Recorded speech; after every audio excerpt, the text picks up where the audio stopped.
we now have the ability to see all the notes. So today, for you, those of you guys who haven't seen it yet, or were not here when we were talking about it, basically the idea is we're just going to be going through and talking about all the things that happened in DDO. And the easiest way to talk about that is to go through all the release notes. So I have all the release notes queued up, and we're just going to go through them and see what changes came into the game this year, and then talk about those changes. Because I could talk about them, but it's nice to have the perspective of, I'm playing the game for 100 hours a week, and then also you're working on the game for like 100 hours a week. So we kind of get like the back and forth on that. So Well, that's there. yeah. So originally, my idea for this, because I was like, I want to do a year in review. How do we actually do notes for this? Because like, there's got to be a way to organize this. And so I was like, what if I just pasted all of the patch notes into one big Google Doc? And right about page 70, I was like, we did a lot of things this year. Yeah. And that's when I realized that, as it turns out, the DDO wiki, which I've been using to pull change lists or pull release notes out of, just doesn't even include some of our things. It's actually even more than that. And that's about the time I gave up. And so now we're going to do this method instead. It's not bad because I have like a million tabs open. You guys at home can't see it, but I know you can see it over there. And it's just all the notes in order, so we can just go one by one by one. And kind of working 100 hours a week, that's not legal. In the United States of America, that's completely legal. Yeah, in the United States of America, anything's legal. Yeah, anything's legal. But no, it's like I when I first started, when I was an intern and when I was like really trying hard to get onto this project full time, I did do a lot of hours, like a lot of hours, and I feel like that's like over time I'm lucky in that, because like as you grow into a job, my work-life balance is 1,000 times better than that. Oh, yeah. It's like I look back over the times I was just there sweating, getting really sweaty with it. And like, honestly, if I had just gone home and gone to bed and had some nice food and hung out with my friends, I would have done the exact same amount of work, like by volume, and it would probably have been better work too. Like, yeah. There's always so much, like, because it's like my job is creativity, you know what I mean? And you're sitting there staring at a blank page and going, okay, just be creative. You can work 1,000 hours a week, well, not literally, and you wouldn't just be exactly as creative as if you worked 20. Yeah, so. And it's also fun because you don't want to have that work-life balance, because you just imagine, that's why they describe it as like a passion-driven industry, because you're just like, well, I want to do it. I want this thing to be really good, and I want to get it done. And having that realization that things are better when you actually like give it time is it's a hard realization, and it takes a lot of lost sleep to figure that one out. Yeah, no, it's like, because you can't rush these sorts of things, and crunch doesn't hurt anybody. Like, it doesn't help anybody, right? Yeah, I think it hurts a lot of people. Yeah, I'm doing a reverse card of like crunch doesn't hurt anybody, and then somebody's taking notes and be like, oh, time to move up to upper management, I think. Oh my god, could you imagine me managing anybody? I can't even manage myself. Like, anyway, let's look at these patch notes here. Let's look at these patch notes. So there's like 30 patch notes for the year. We're going to look at each one. The first one is the Snow Peaks Festival. That was on January 20th, 2021, which was literally just the introduction to the Snow Peaks Festival. So there were the coins that were dropping from the in the chest, the Snow Peaks chest, from the special Snow Peaks champions that were spawning, and then there was the little sled, and plus all the new augments and little cosmetics and the snowman and all of that. I loved the Snow Peaks Festival because it was really lightweight. You don't have to do anything. I hate engaging with content. That's like I don't know why, but I hate that. And so the fact that all I had to do was play the game, and then I got to do the festival, I really enjoyed. But you had a hand in the Snow Peaks Festival, right? Yeah, I built the whole thing, including the slide.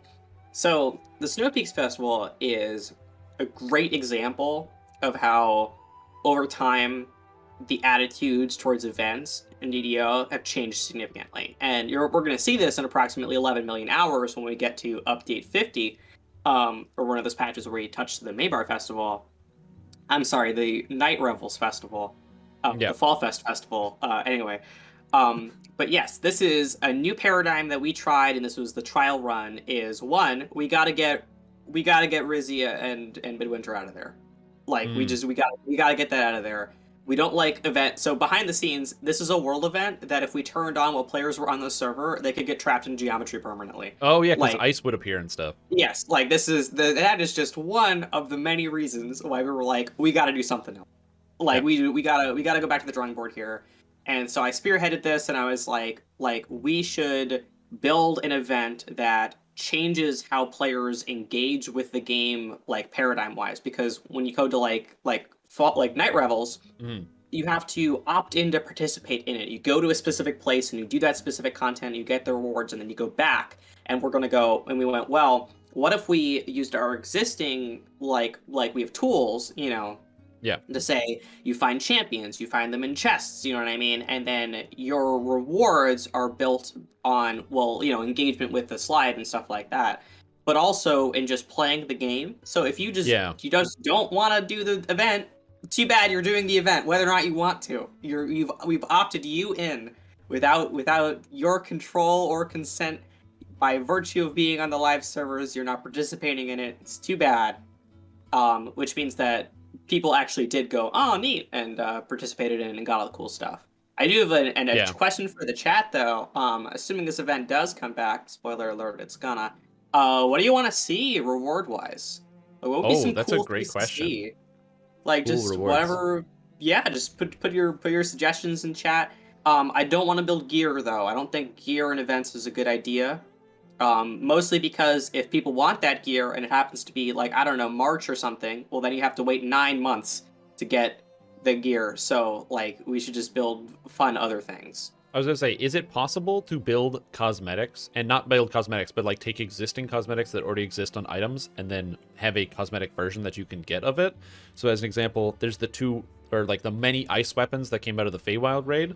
They're really cool ice cosmetics, but a lot of people don't like raiding, so they might not ever be able to get those cosmetics. So if there's like a cosmetic only version of that, I'm of two minds of stuff like that. Yeah. On one hand, making cosmetics easier to like broadening out those cosmetics means more people will get them. On the other hand, there has to be a reward for doing raids, and those rewards can be cosmetic. And I worry that that would kind of remove an incentive to participate in our raiding content if that exclusive art gets disseminated. Now, if, for example, the Dryad and the Demigod was a raid like the Titan Awakes, where really it would be kind of mean for me to be like, yeah, man, go hang on the ladder for 20 minutes while someone else does the raid. Then you're allowed to have your ice sword. Yeah. Then, like, you know, that would be kind of mean, but, like, you know, it'd be cool. An emote is too expensive. That's the one thing we're not going to do. Absolutely not. Thumbs down. No, it's more like that's a big animation ask. So that's like I notice you're all suggesting a lot of cosmetics here, and yeah. Oh, I think that a lot of people are motivated by cosmetics for festivals, as opposed to like other stuff. Well, it's like that's like the good thing to do with them. What we can do, which is really fun, is we can actually we have an ice overlay that we can put on like weapons and stuff like that. So if you have a cool model that you want to see solid ice, in the same way that cool models turn ghostly blue for Night Revels. Yeah. Ooh, ice weapons. That's cool. So then maybe some cool ice weapons would be cool. Would that also apply to shields? Yes, but God, this is like the kind of worst part is that like we very rarely release cosmetic weapons and shields because like they're secretly still weapons and we don't. It's very strange.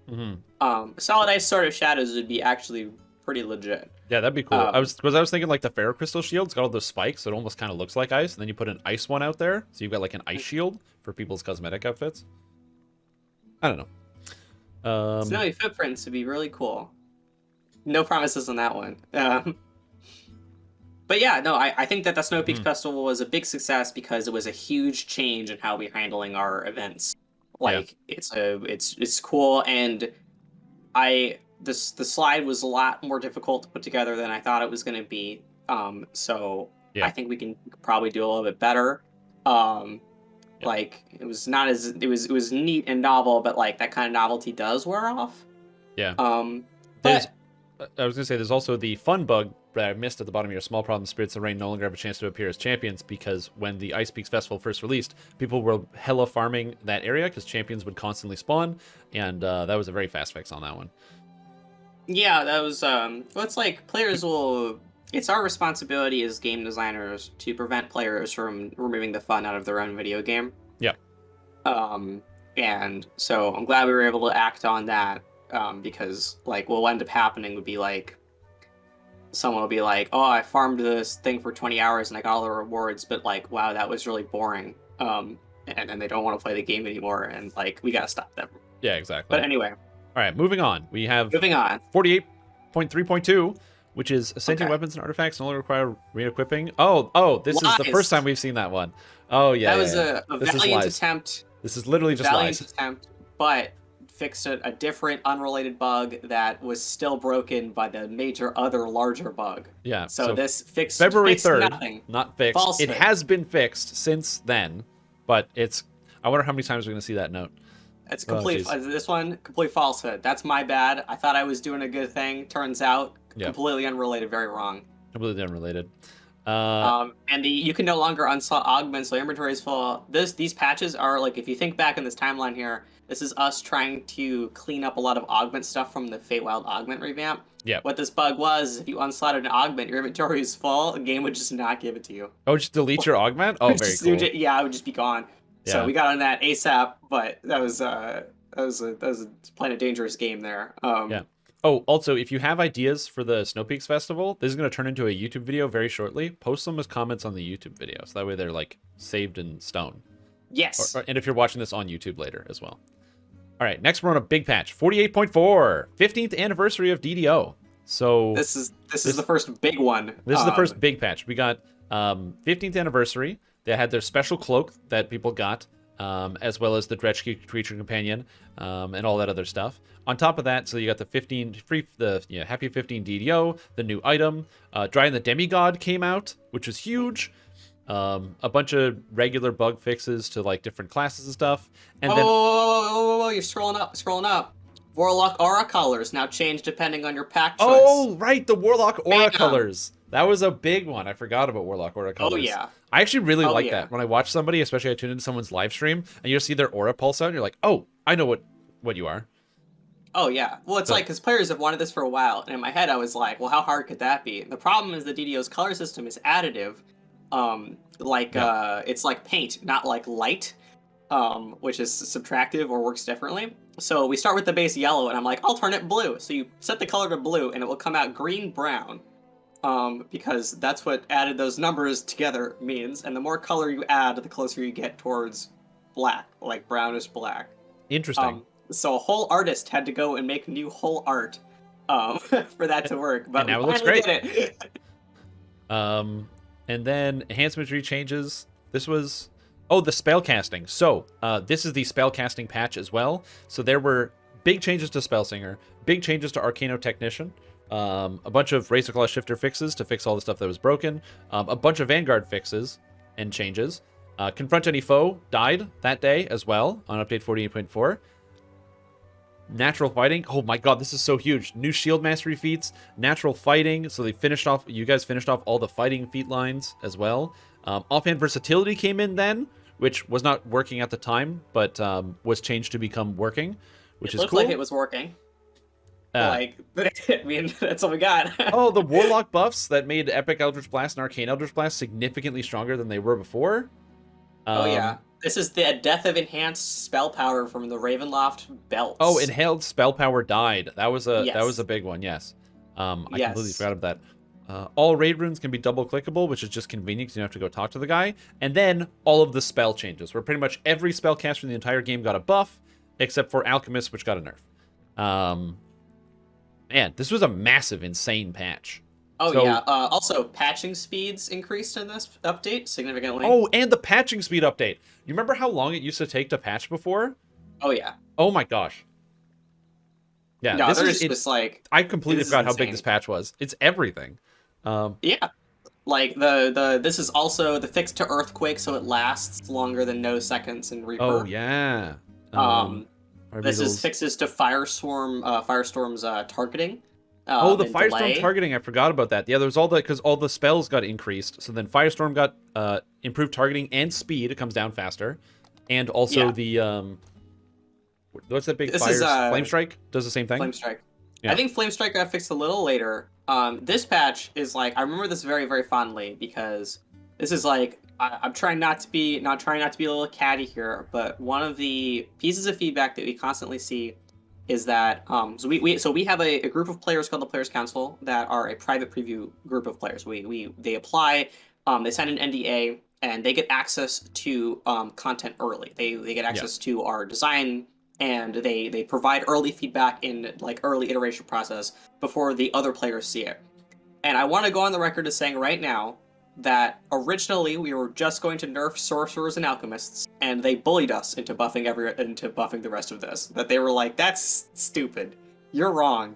Druid's so bad. You gotta fix this." And I'm like, "Okay, fine, we'll fix Druid." And they're like, "Hey, Artificer really needs some help too." And I'm like, "Okay, fine." And they're like, "It's kind of unfair that favorite spell and cleric spells are just so." I'm like, "Oh my god, fine, I'll do it." Anyway, so the entire thing happened because I got bullied so hard that Yeah. I eventually gave up and did all of this work.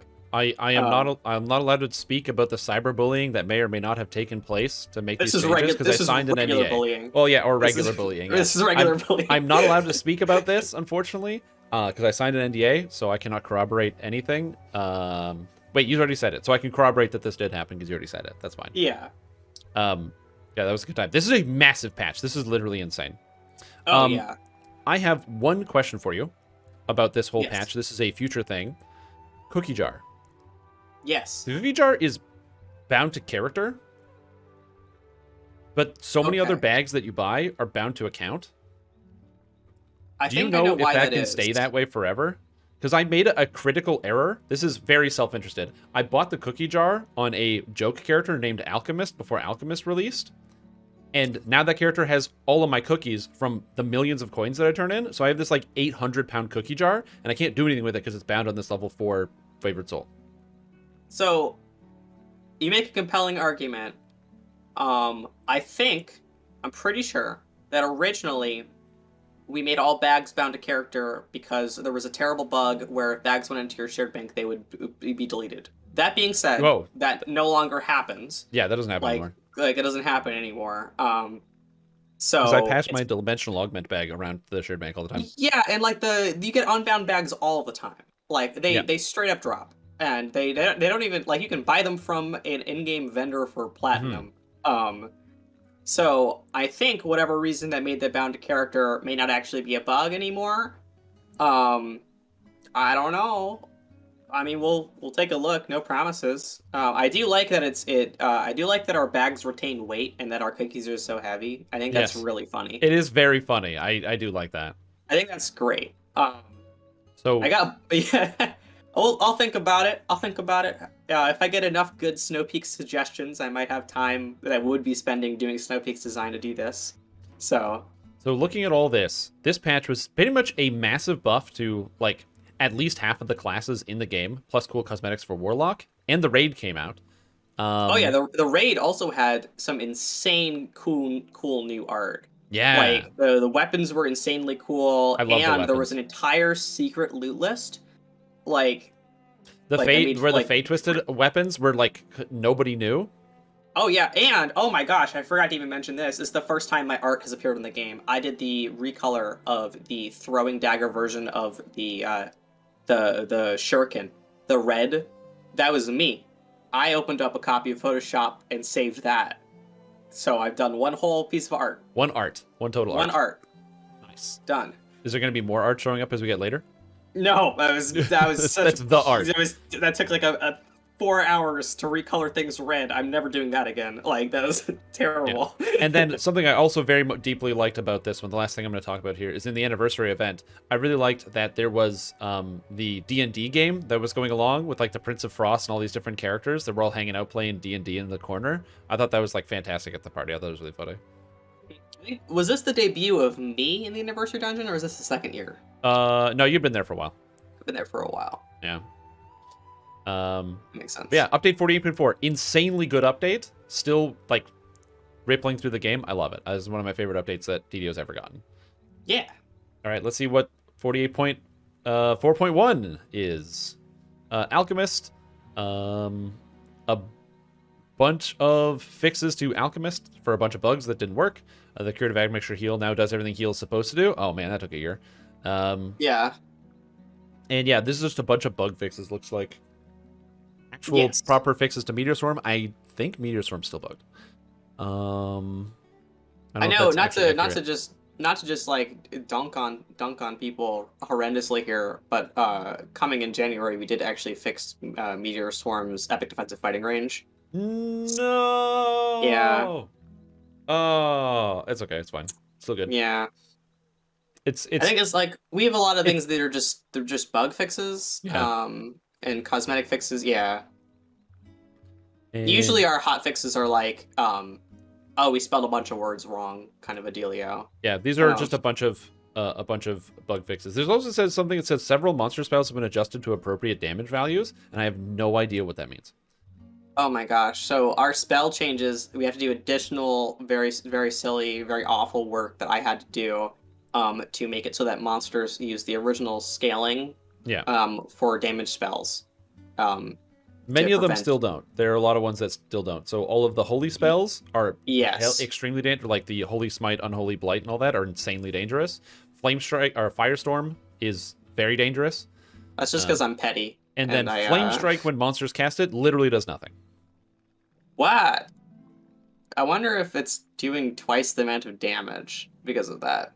Yeah, so it's been very weird. Like, yeah, Flame Strike, it just comes down, it does 0, which is very nice. Because lots of monsters cast Flame Strike, so you can kind of ignore it. Okay, so just a bunch of bug fixes. Nothing crazy here. Yeah. 48.5. What do we got? Characters. Oh, the Mount Stable! That's the Mount Stable that came out on March 31st. Look at that. I can't believe that was this year. That was this year we got the Mount Stable. That was a year after Mounts, basically. And the medium ingredients bag that we all get now, if you have the Wondrous Mount bag. It's better than a mount bag that doesn't do anything. Absolutely. Like, yeah, this is one of the first. This is, I think, the first major engineering project that I endeavored upon. I built this in my spare time over 6 months, and this is a just huge, incredible expenditure of effort, and it's well worth it because the system is just way better than what it was before. Yeah, like so much better. Since you've started working on this one, have you thought about or worked on like other similar style things for like quality of life in terms of like, you know, I have all these mounts in my bag and now they're in my mount stable. Is there anything else on the horizon like that you were thinking about? I try to do this for teleports, but unfortunately there are some problems with how teleport actions function. Like when you invoke, okay, I'm like trying not to use really silly words here because programming sounds like alien language when you say it out loud. Pulling something like doing something from a hot bar, has. How about this? The way that the teleport thing would have to be set up does not interact with how a character would cast a spell. And these teleports are secretly spells and need to be, otherwise they don't work. And we also discovered pretty bad performance problems with loading and unloading the kind of repository that would have to hold it. So that entire teleport thing is kind of on hold until we figure out a better solution. But that would be the next one because it's like, you know, we will clear up like 5 or 6 inventory slots per character. And that's really huge. Like, that's something I really, really want to do, but, like, we got to do this sort of stuff right. Because, like, if we build this and it just doesn't work, that's really bad. That's pretty bad. Yeah, that's pretty bad. Because it's like, hey, guys, we put all your teleport things here. What? They don't work? Well, yeah, I'm done for the day. I gotta go. Inventory out. Like, you know, that was it. Yeah. All right, that was a cool patch. Follow up after that is 48.51. What's this? And this is Hardcore League. Oh, this is Hardcore 4. Oh, and this is the Spies in the House electric floor damage change, where Spies in the House was doing epic damage instead of heroic damage and killing everybody. So that was a great change. Yes, and we found one whole potion, the Minor Slayer Cut boost, that was still marked as counting down while you're in a public area, and we fixed it. So that's one whole good bug fix. I don't think I've ever actually used a Minor Slayer count potion, ever. I think it's the one that you can get from planar shards. Or no, it's Kenneth challenge materials. Oh yeah, can't challenge materials. Yeah, Yeah, I don't know. definitely never done that. All right, 49, Peril of the Planar Eyes. Now, this is a cool set of quests. The story was really good, and I love the characterization and stuff, so that was very fun. I enjoyed a lot of these ones. I know who done it has my favorite interaction in the entire game, or at least in the last year or so. Oh yes. Where you're in the chapel because you're talking to definitely not Caspiel. Spoiler alert. Mm-hmm. And there's a dwarf sitting on a bench, and you break the bench, and she's like, "Hey, I was sitting on that." Yeah, I love that. Where it's just all of a sudden you break the bench. Hey. Yeah, and the characters like they're alive. Like, yeah, it's mine. Hey, wait, like, well, it's like you ever go into someone's house and like break their table? Like, what would you even do? That's so rude. Like, do you know how much furniture costs? Yeah, it's like how no one reacts to you in Legend of Zelda when you break everything. So then, and no one reacts in DDO when you just break all their stuffs, and they're like, "Hey, wait, what's happening?" Hey, wait a minute. Well, it's like, oh my gosh, and I was playing through, I got the Skyward Sword remake, like the Switch version, which is great, by the way. It's a great game. Highly recommend it. Yeah. And I'm in this tavern, and there's a piece of heart on top of a chandelier, so you shake the whole thing, and you knock it off, and it breaks the chandelier and breaks the table. And the guy's like, what is wrong with you? Like, why would you do that? You just go to people's houses and break their furniture? Like, yeah, that's a crime. You know that, right? Like, you have to pay me money. It was great. I deeply enjoy a lot of these quests. I think they're good. And actually, I Know Whodunit has also one of my favorite moments in probably the whole pack, where when you finish and the Archons show up, they're like, "Oh, great, thanks for getting our eye back." And they're like, "No, you have to tip the adventures. It's a gig economy." Oh yeah, like. And they're like, "Oh yeah, right, of course." And they just leave you the treasure. Understandable. And oh my gosh, I remember we were testing Element of Chaos, and so I ran off ahead, and I was playing. This is like really silly. I love Paladin staff builds, so whenever we do internal tests, I'm always running them. Anyway, so I'm running ahead, and like everything is exploding. Like there's so much happening in the basement of this dungeon. There's like 11 slots, and everything's on fire. And it was actually just really fun. I really like that dungeon. Yeah, it's pretty good. What was I gonna say? So, but to follow up after this one, we've also got the update 49 performance changes, where double strike and double shot were made into one single thing. So instead of it being multiple hits, it's now just one hit, and all of the balance changes that came along with that. Oh, and this was also bow changes. Yeah. Oh, this is such a big patch, dude. Where I've completely forgot that bow changes was not the same thing as Horizon Walker. Oh, yeah, man. we intentionally wanted to do bow changes first, so we could be 100% sure. Yeah. That bow on its own was something that you could play without Horizon Walker, and this wouldn't just be propped up by Horizon Walker. Like, we had to get that clean stuff beforehand. Yeah, this was a huge patch. I know a lot of people started playing bow before Horizon Walker. Horizon Walker has increased the number of people playing bow by a huge amount. Because it's just cool. It's a cool tree. It is a very cool tree. I've seen a lot of people have a lot of fun with it. I really like the blink. I think the timing on that's really fun. Like the jump forward. Yeah. Have you? Speaking about the double strike changes, obviously there's been some uneven changes that have still like come through from weird things that had to get cleaned up. So like the whole key thing, getting extra key per hit when you double strike and stuff like that. How has been the transition from like double strike in terms of that on like the back end? I mean, on our end, because like there's focus on game performance, but then as players we just kind of hear that, and I felt it in raids. But how's it been like on your end? Yeah, so like, God, there's so much I don't think I'm allowed to talk about. But so we first discovered this problem because so like on a developer end, when we're running like our dev environment, there's two different ways for us to launch. Like, there's a lot of different ways for us to like get into game. Yeah. There are internally propped servers that you have to be on our VPN to get onto, you know, and like we can log into Lamania whenever we want. But there's also a live mirror, like it's a copy of the live servers, and a dev mirror, which is like our dev environment. But most commonly, we make our own changes, we boot on our own build, you know what I mean? We're typing away, and we can launch our own copy of a client server. And these are stuff that's only on our computer, so only our changes and whatever changes we've decided to sync from our version control. Right. Anyway, so this is a server that, as a human being, I can actually straight up look at. I can look at the numbers. Every 5 or 6 seconds, it will print out, like, the server frames per second. Now, server frames per second, they do not matter unless they become lower than your client frames per second. Right. Like it does not matter if the game is running faster than your client, because your client is going to only take information every so often, and the heartbeat is every so often.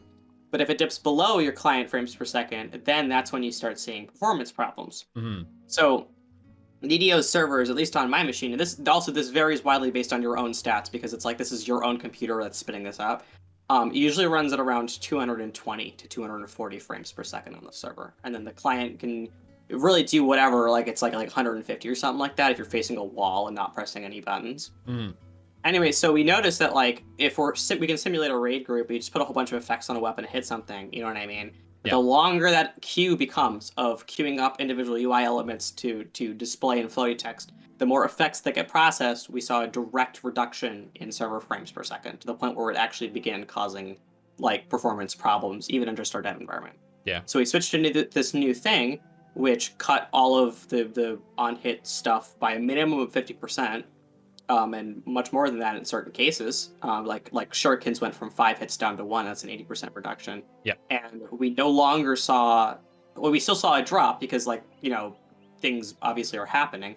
But the game is able to recover much faster. Like we never dropped below 180, and it stayed there because it's processing things that fast, and you can add as much as you want at this point, and it would like go down. You know what I mean? But like it will recover pretty fast. Yeah. It also fixed something that I think that has always just kind of been a long-term gripe, is that like if you're fighting a monster and you kill that monster, like you're hitting a monster, you have literally no idea which hits are yours. Or like we're sorry, which hits are current. Yeah, Like, because there's so many numbers 1,000 coming up. lines. Yeah, Yeah. the combat text delay is still a problem for a whole bunch of different classes. I know that like as a warlock, literally I can't know when things are actually happening because of the combat text delay. Because there's just too many numbers. Yeah, and it's like it's like a readability problem. Like human beings can look at like maybe 4 or 5 numbers at a time before their brain just goes, "That's a number," and refuses to add new information to your brain. Like Yeah. you've no idea what's going on. Um, And being able to condense all of those things into just one line means you actually have an ability to like go, oh, okay, so that's like 2,000 on the main hit and 1,000 attack. You know what I mean? Like that's about 3,000. There you go. Yeah. For me, the performance adjustments were most noticeable in raids and stuff, where you have like a bunch of melee attacking and the game turns into a slideshow. But that Yeah. largely went away. However, it does still come back now with strike through. If you have too many monsters and you have like 3 strike through characters, it does the same thing again. Yeah. Do you guys have Yeah, any? and that's- Is that on the radar? Like, do you guys have any fixes for that, or? Radar-wise, we have 2 things that we're looking at, and neither of which have thus far turned up anything promising. That being said, things are going to be unpromising until they become promising very suddenly, and then we release it. Yeah, that's usually Like, how it works. You're like, yeah. no, yes, and then out it goes. Yeah, right now the number one culprit is unironically the quest system. Like there might just be too many quests in DDO. Like, and I don't know. Like, who knows at this point? Just delete them. Yeah, that's the thing. Is like there might be too many quests, or it's one of those things where like maybe we have too many different vectors for which a quest does something, or like maybe we've crossed some sort of internal metric.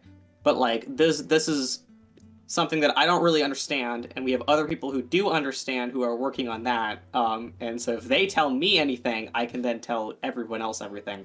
But it will probably be Jerry who will tell you that. Yeah, not when me. he comes back off vacation next year. Yeah. So I've sadly nothing to report. But like this, it didn't. Like if this helped even a little bit, then it's worth it because performance is incredibly important. But Peril of the Planar Eyes, it was a good patch, and I think for me personally, I really liked the performance changes and the bow changes. I don't like bow characters, so I don't have a lot to say. But You just don't like them?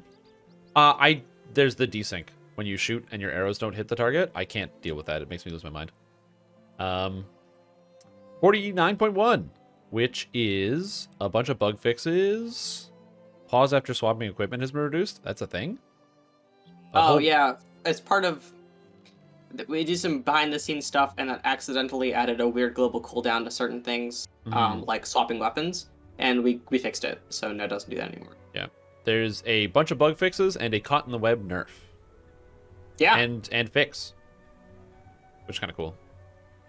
But yeah, nothing crazy here, just a bunch of fixes, and that's about it. Yeah, standard patch. The 0.1. Oh, 0.2. It's got art now. Many shot art. Key shout fix. That was a big one. People have wanted that for literally years. Yeah. I know that was a big one. Yeah, I'm really happy with how that I'm happy that it works. Like it seems like a big win, you know? Was the the plus tab came out with Keep on the Borderlands, right? It was the year before, I think. I believe so. Yeah, okay. Because I was like, I noticed there's some adjustments to plus tab, but nothing crazy on here. Yeah. Big patch. Secret of the Saltmarsh. Oh man, there's another big patch. So you guys had like quite a few heavy hitter patches. You had like the big spell patch, then you had 49, and now we're on 50. So another massive patch. Yes. Yeah. Yeah, there's a lot going on in this one. There's a lot going on. So you had the entirety of Saltmarsh, which is a big deal. That was 10 quests, I think, in Saltmarsh, and then plus all like the other stuff, the adventure zone and the little town areas. And then there's also apparently poison resistance now properly reduces poison damage. Oh yeah, just wasn't hooked up. Now it is. You just get poison resistance stat and then it doesn't do anything. Oh, the underwater combat change. Oh, casting fire spells underwater. You can move around and do stuff. Oh my goodness. The introduction of bullywugs to the video game. Amazing change. Horizon Walkers, universal enhancement tree that a lot of people really, really like, and I see most people that are running around bows are running Horizon Walker because it's really good. I don't think if there's any other big fixes. Thief Acrobat sweeping strikes now works with trip DCs. It doesn't, the actual tooltip in game doesn't say it does that, but it does, which is kind of weird. And it's probably, I don't know. Oh, Radiant Servant changes. I forgot about Radiant Servant. And Shader Kai becoming a real, actual playable thing and being really, really fun. Man, this was a really good update. And I'm not even at the Scroll Seal Shard. Yeah, like there's just a lot going on. Do you remember Bursts of Glacial Wrath working on everything? What happened with that? Because it did work on everything, and now it just works on everything. I don't even know how to begin to explain how embarrassing this bug is. There's a field for on effects like CC or damage and stuff like that, or heals or buffs. Yep. Where we exclude genuses or species. Yep. This is how you get things that like don't work on oozes. You know what I mean? Yep. And Burst of Glacial Wrath just had a lot of things in that box, and I deleted it, and then now it works on everything. That's the whole bug. That's great. And then Scroll Seal Shard. So the Scroll Seal Shard change, to summarize, if you don't know what happened this year, basically you had a system where you had to get a scroll, a seal, and a shard from epic quests, and you use that to take a heroic item and turn it into an epic item in a specific series of adventure packs: Garland Carnival, Sands of Maniterran, Sentinels, Chronoscope, Red Fens, Vault of Night, Web of Chaos. So that was a cool system. The problem is it required you to get these specific items, and they were really annoying to come by, and many people would play the game for hundreds of hours and not get anything that they wanted. So the entire thing was boiled down to, instead of finding a scroll, a seal, and a shard, you just get like some type of ingredient, so like, desert sand, and then you can just upgrade from there. Also, pretty much every item got a buff along the board. All the level heroic items, the epic items, and the legendary version was added with Saltmarsh as well, and it completely like changed up the gear, which is like, there's so many cool items that are in the game now. Like, how many items do you think it was that got updated? That got added at like level 30 and... Oh my god, I don't know. I actually figured this out at one point because I was in an argument with somebody, but like, I do know that Sands has, I think, 68 of them. Yeah. But it was a lot. This was a gigantic undertaking. That when I first joined the team, it was actually one of the things I really wanted to do.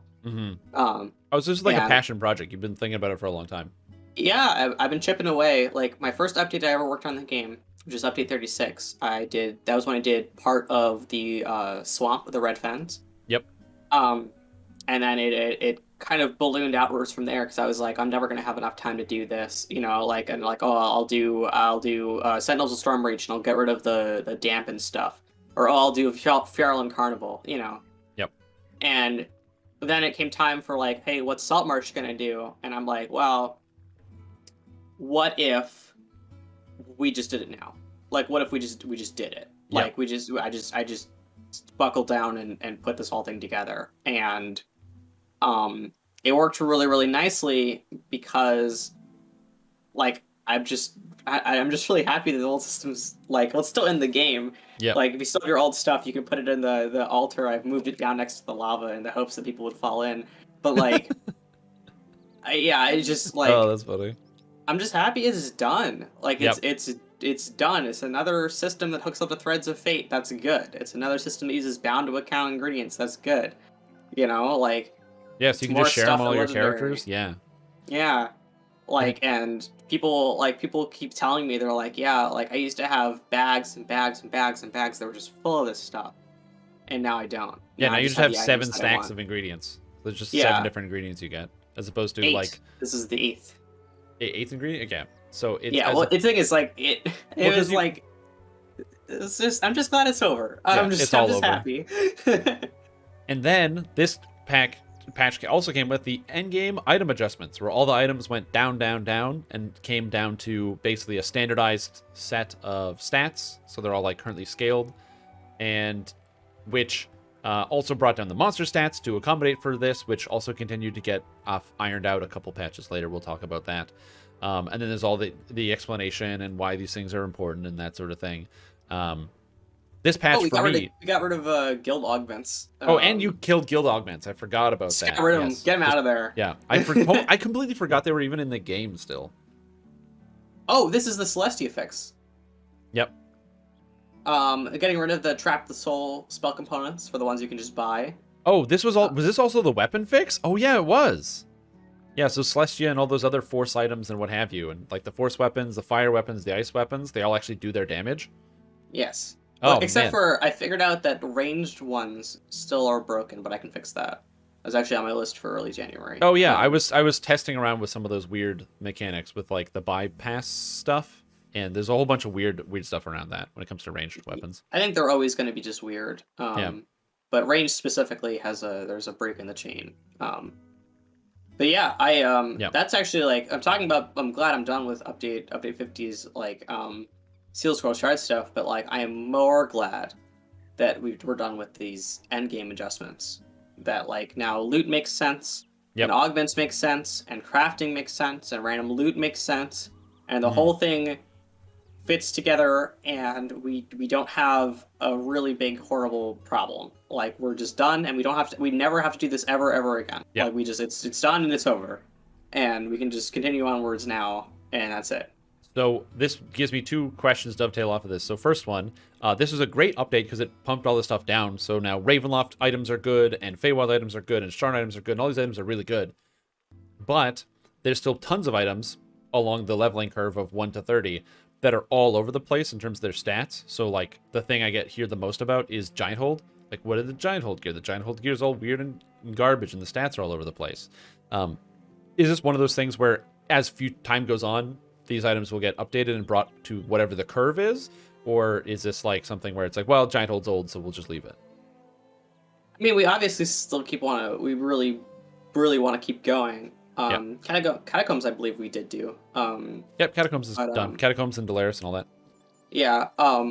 The problem with those is that Giant Hold and Shadowfell and Druids Yep. are all using this loot schema, which the is normal impossible. hard elite. Yeah. Yeah, it's so bad on our end that it's just a big mess. It's the way they were put together is not good, and that actually makes it very difficult for us to modify them on our end, and it makes it's a frustrating system for players as well. Like it's just not like it's not a system that we should be dedicating time to support. It's a system that we should be dedicating time for us to elevate into our normal loot schema. Right. So I would say that those items are, I mean, like we're not going to leave them there forever, but it is a large undertaking. It's bigger than it looks like on the surface. Yeah. Yeah. So then, second question. We know that there's going to be a level cap increase coming with the next expansion, which is going to be Isle of Dread coming late spring, early summer. People get all the doomsayers are all about this. They're worried that everything's going to go back to normal. Like we're going to get a new expansion plus 20 to main stat and all that other stuff. Do you guys have plans to stay on this path for the future, or like the actual curve? Yeah, we're gonna just like we did all this work to get rid of all this stuff. Why would we spend more effort to make it all worse again? Like the benefits to nobody. Like we don't want a system with big gigantic jumps at all. We got rid of all of the jumps. We're getting rid of them. Like artifacts from the loot era that was before update 50 were internally, they had an eye level as if they were level 52. and that's just like a really big number It's compared a to big number. 30. That's a Yeah. big number, and like it's we did all this stuff so that we can continue to go onwards with our normal formulas, and our formulas are working good. Like I don't think we're gonna need to do anything like that, because I think that would just make everybody mad for no reason. Yeah. Like, and we try really hard not to do that. Yeah. Also, it doesn't feel good to do a bunch of work to fix something and then undo the work in like, I don't know, Yeah. less than a year. Yeah, it would just like the good news is that like the idea of a level cap increase is really really good, because it means we can make a gear with a higher minimum level, and then therefore that gear is better than the gear with a lower minimum, because gear that's higher level is better than gear that low level. Yep. There you go. Oh, a half elf cosmetic update. Yes, I was going to say Chat. the House Elf cosmetic update also came here, so half elves don't look like they do in chat, which is very cool. And also a big one that I think people love is Zwabi's Revenge. You can now just repeat the raid. You don't have to do Yeah. against the Demon Queen every time. So those ones were fantastic. All right, well, this was a massive patch, update 50, just huge, massive, massive, massive patch. There's too much to go through. It kind of blows my mind how much, like, how many changes come through. Like, I just kind of forget about some of the stuff, and then it just, you go through it and you just see it again. So, massive. Yeah. All right. 50.1. Horizon Walker is earned on a per character basis. Is now retained through TRs. Oh man, I forgot that was bad. Where people TR'd and then they lost their Horizon Walker. Oh, the commendations being turned into tokens. Yeah, Accommodations Heroism, so you could turn that in. I forgot about that. We get sentient XP in there. Oh yeah, because all the fair items were weapon stuff. heroics. Well, that was the thing. So you guys started with heroic items, so you'd get the level 3s in Legendary Saltmarsh. And then you added legendary items to Saltmarsh, and there's the sentient XP in Saltmarsh. Because there's like the sentient XP was to fix to be like, well, here's your sentient XP, and then they just added the legendary items. Yeah, I mean, why not? I have no complaints. I'm very happy with the change to the system. Yeah. Yeah. Like, I don't know. Like, I feel like the sentient items take a lot of time to grind. I think there's a lot of room for us to like slowly nudge up players' acquisition rates without, causing too many problems in the long run. Yeah. Oh yeah, and the favored weapon bonus, so all these favored souls aren't re-equipping their weapons to get their stats back. Yeah, behind the scenes, this is because we, in order to make part of Divine Crusader work, I had to redo how favorite weapons worked in order to make them work more like the key system behind the scenes. And that doesn't mean anything to anybody. I was just like, wait, what? Okay, so we have a scripting language, and it's like a visual scripting language, and that's how favorite weapons. We also have like the key system just loads in like a file, like a structured file that associates feats with weapon types. And so I duplicated that structure and made that part of the process by which DDO is compiled, so that we're checking against a data-driven list rather than doing a scripting thing. And the problem is that I accidentally left part of the thing where when you log in, the scripting just turns the property off. Right. That's so we got rid of that part, and suddenly the rest of it seemed to work just fine. That is actually a good question. How come there was only level 3 rune arm? It never went epic legendary. Does it just not work? Arms are really complicated, and I don't like building them. Like, I don't know. I might build it in the future. Mostly it's because sometimes in video game development, you just have to cut things that are not coming up in time, and building a whole new rune arm was something I literally just ran out of time for. Like, I already had to cut the entirety of the Legendary Sands items for later patch. Yes, which we haven't even got to yet. Yeah, and that was just something I was like, I'm not going to have time to build 2 more rune arms. I barely had time to build this rune arm, but I could not build it because it's got a squid. Yeah, well, it's a moving squid, and it was showed off, and I think Jerry showed it on the live stream. He was like, look how cool this thing is. And I was like, oh, cool. And then it's only level 3. Yeah, I should get around to that. That was when you like. It's kind of goes back to like the work-life balance thing. That was kind of a choice that I made in the moment. That now that I'm like having a nice vacation, I can go, okay, let's spend a few days and get a rune arm together. Yeah. Well, can't you just copy the rune arm paste and then do like level 20, and then it's in the game? You'd think that. Yeah. You'd think that, wouldn't you? I would, absolutely. You would think that, huh? But I don't know. Who knows? Who knows what the future will hold? Oh, I do, because the future is update 50.2, which fixes Horizon Walker. Coup de grace works. That's cool. Oh yeah. Adept Knight of the Chalice works. So Oh yeah, the I adding remember favorite that. weapons. I straight up forgot to put those on the big list I said earlier, and then Yep. like Steel Star was like, hey, Night of the Chalice does this, and I was like, oh, Uh, added that in. yeah, so there's Um, that.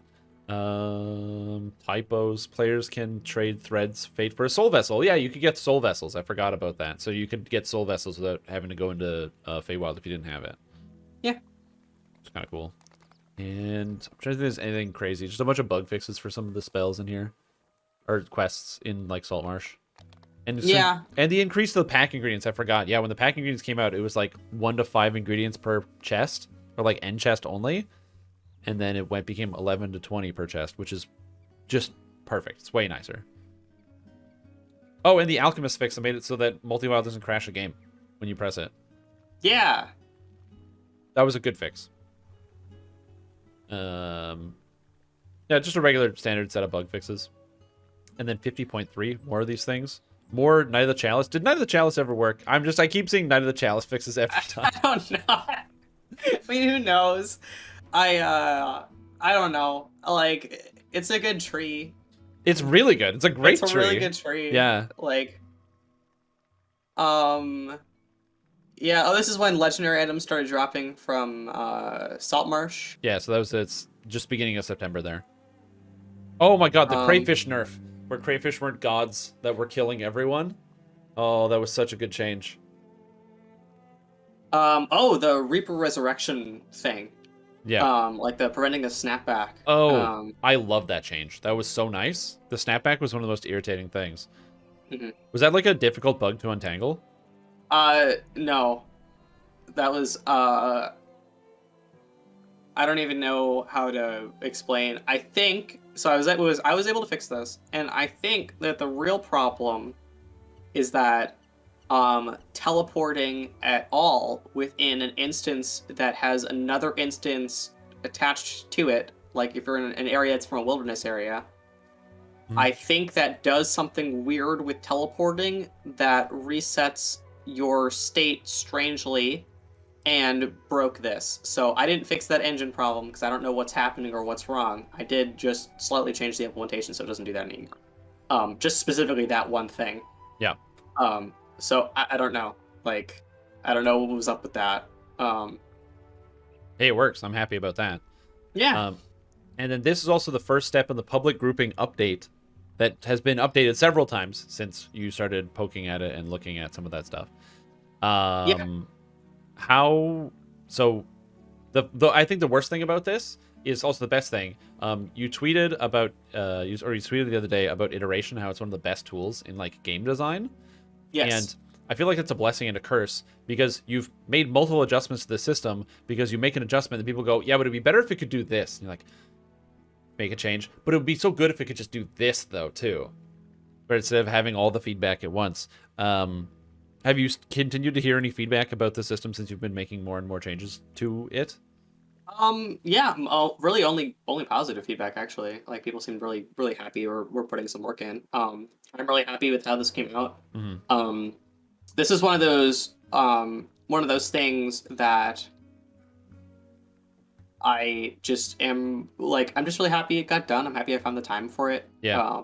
Like and I see people all the time like on Discord or in streams that are like I'm just really happy this works. Like this is such a game changer. Yeah. I think it really speaks to like something that I really think like we focused a lot on this later in this year. Mm-hmm. But like or like at least for me, I'm focusing on changes that just trying to remove frustration specifically. Yeah, like Or just not even good quality of life. Yeah, not even like remove frustration because frustration is not the right word. It's more like I'm trying to remove menuing time, like to streamline time players are spending using auxiliary systems rather than playing the game. Yeah. And this was the first attempt at trying to get it so that grouping could be autonomous, like more autonomous than it was before. Yeah. Where, because like, you're watching streams and stuff like that, you're playing the game, and like, it just takes a long time to set up an LFM. And like, when I say long time, I mean like 20, 25 seconds But 20-25 seconds every single quest, that's a long time. Yeah, because you gotta like open up the quest panel, you gotta find the quest in the list, and if it's like level Yeah. 3, there's like literally 1,000 of them. You're trying to Yeah. find this quest. The text filtering on that would be something that I would be trying to work on. But this is like something that I am still learning, you know, like, and it's like one step at a time sort of dealio. It's also one of DDO's first systems. Like that, this system's like been there since the beginning. This menu. Yeah, and it's like that's the thing is like this grouping update, this grouping system did not need a lot of work in order to become more useful, and like it was a problem because how players earn XP had changed. Yeah, and like originally these numbers like they used to make sense, or maybe they didn't. I don't know. I didn't play before Bravery Bonus, but like now, like those numbers didn't make sense, and so changing it just like this is just like the level thing, you know what I mean? Yeah, was a big step forward, and I feel like it went really well. I do have a note about this one. So the only thing that stops me from using this now, because you can keep the comments in the box, it's great and everything else, is that when you leave the dungeon, the group turns off. And then it turns back on once you go into the next dungeon. And then you leave, the group turns off. Then it turns back on when you go to the next dungeon. So then people can only late join on dungeons effectively because you're already inside of it. Like you can't preemptively do that. Is there a way to make it so that when you open it up, it doesn't automatically turn off when you leave the dungeon? That turning off has to be a manual process? So I don't know if that's possible. Yeah, and it seems like it would be, because it's theoretically speaking, if we're thinking about how this game was put together, at a certain point, there's got to be a call that goes, turn off public LFM, and I can just go, but if you've got the checkbox, don't do that. Yeah, I have no idea. There you go. Like, so, I mean, maybe, I don't know. Like, knowing DDO, it's either very, very easy, or it's impossible. Like, it's like literally impossible. Yeah, you need a wizard. So, you gotta call in a wizard. Yeah, like throw a goat in a big pit, you know, kind of a dealio. Like, all right. So next is update 50.4. Not as exciting as 48.4, but Night Revels, which brought back the return of Night Revels and changed it up so now you did not need to run the graveyard, but still existed, but you could now just run quests and find Shadow of Maybar champions who had the keys. They had the cool shadow effect and get that. So was there like bigger success from this one? Like, did you guys notice people are enjoying that, or any positive feedback about that? I loved it. That's my direct feedback. It's like loved not having to do the graveyard and just playing the video game and doing Night Revels. I had so many keys. I had 200 keys, and I tried to run all of them, and I ran out of steam. I got through about 100. It was impossible. Well, that's not good. We should reduce the drop rates of keys. No, I had people feeding me keys because they had extras. Fun detected. Can't have that. No. I don't know about that. Well, yeah, it's like this is something we were talking about earlier with Snow Peaks. Is like the lessons, like it's like DDO's greatest strength is the ability to learn a lesson. Yeah. And the lesson we've learned with events is that there's a part that you have to opt in to do, and we should simply force them to participate. If you're not opted in, and like there's no way to avoid these Maybar champions, you're gonna get keys, which means that even if you don't want to do Fall Fest, you don't want to do it. Yeah. Well, you might as well because you got the keys. You already have the keys, know what I mean? yeah. You might as well, like. Yeah. And that kind of thing where the event is there if you'd like to participate, rather than in order to participate you must dedicate time. It's a huge psychological change. Yeah. And like I think that we got a lot of compliments this year. This was right after I think the DDO free quests. DDO free quest was in November, so this would have been before that. DDO free quest was November. Okay. Well, there's that. I don't know. I mean, like, seems like people really liked it. This is also the dripping with magma patch that changed up how everybody is using weapons now, and it has a crazy impact on the game. So it's very cool. It's really neat to see like a few items just warp how people perceive the game, and all these new builds just showed up. I'd like it better if we had a better source of other endgame dragon scale. Because it's like we gotta avoid tilting things in one elemental direction. I got it. Dragon Assault. Cobalt Assault with the dragons, and it drops loads of dragon scales. Oh my god. Well, It's I'll keep- other source of scale. I just, think about it. It's all the birds in one stone, or dragons in one stone. Pass that along, and by pass that along, I mean mentally put that idea into the mental trash can. Yeah, file that one under G. Yeah, like right into like ignore the paper sounds as I Yeah. just like lower this off screen. Yeah. When people used to give me stuff and I didn't need it, I used to be like, oh, or like would get like a letter. I just give it to them and be like, yo, can you put that in the circular filing cabinet?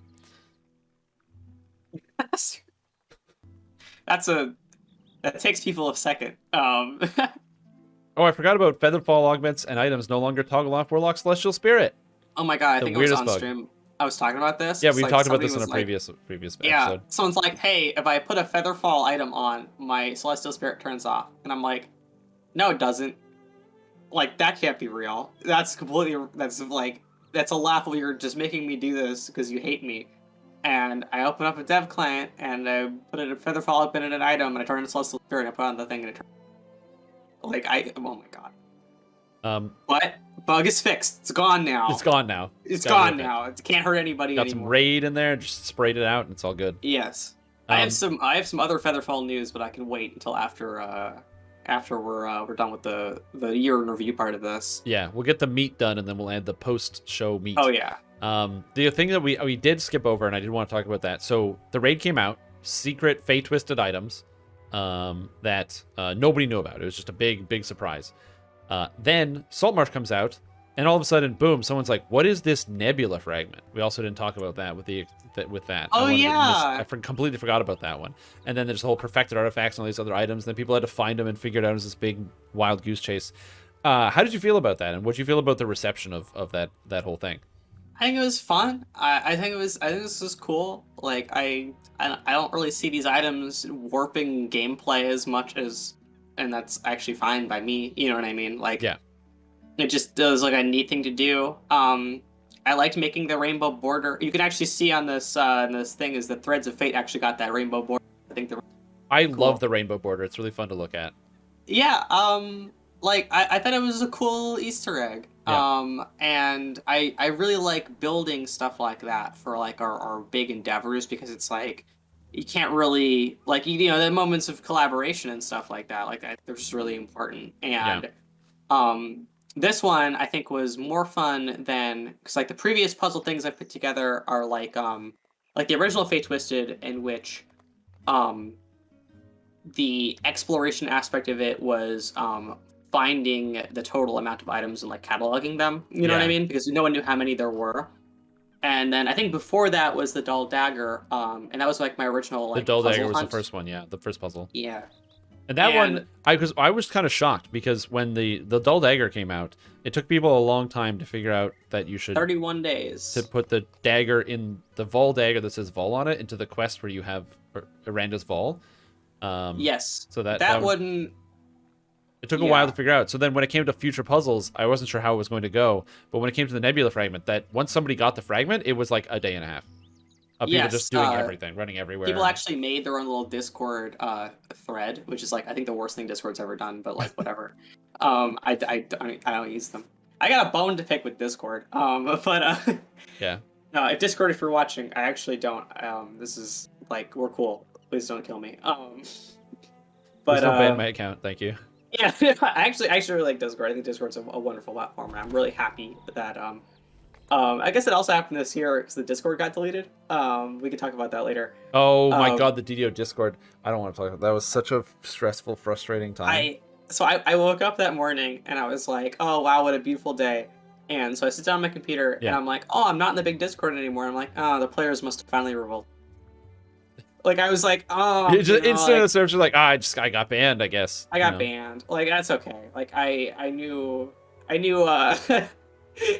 I knew it would happen eventually. It's fine, but Yeah. turns out it had nothing to do with me, which is the best feeling ever when there's a big crisis. Yeah. Is that it has nothing to do with you, and you can't help or fix or understand what's happening, so someone else has to fix it. And it's Yeah. no problem. Long story short, it was a surprise to everybody. It was like 8 something in the morning, and then boom, the Discord is gone. And then Yeah. all the mods are just getting flooded with messages of like, "Where's the Discord?" Or like, "Did I get banned? What's wrong? I'm sorry, I didn't mean to get banned." Like that was the greatest thing. Is a lot of people were like, "Oh, but I didn't do anything wrong." Like I don't, and like people like self-admitting to all the things that they've done, and you're just like, "Okay, look, you don't need to incriminate yourself. Plead the fifth." Also, that's not related.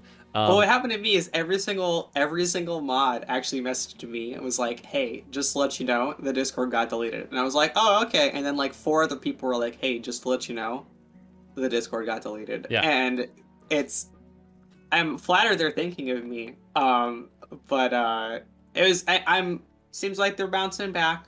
Yeah. It's a hopping place. It took a while to get it back, and but now it's basically back to normal. It's actually better than it was before because it gave us the opportunity to look through all like trim all the fat, get rid of all like the excess channels and stuff that nobody ever used, and then just like never return them. They just never came back. So it's pretty good. Anyway, I forget what we were talking about. Oh, the nebula fragment. Nebula fragment. Yeah. Right. So I could have done a better job hiding them. And because originally I got this idea because I was like, what if I could make people... That'd be really funny.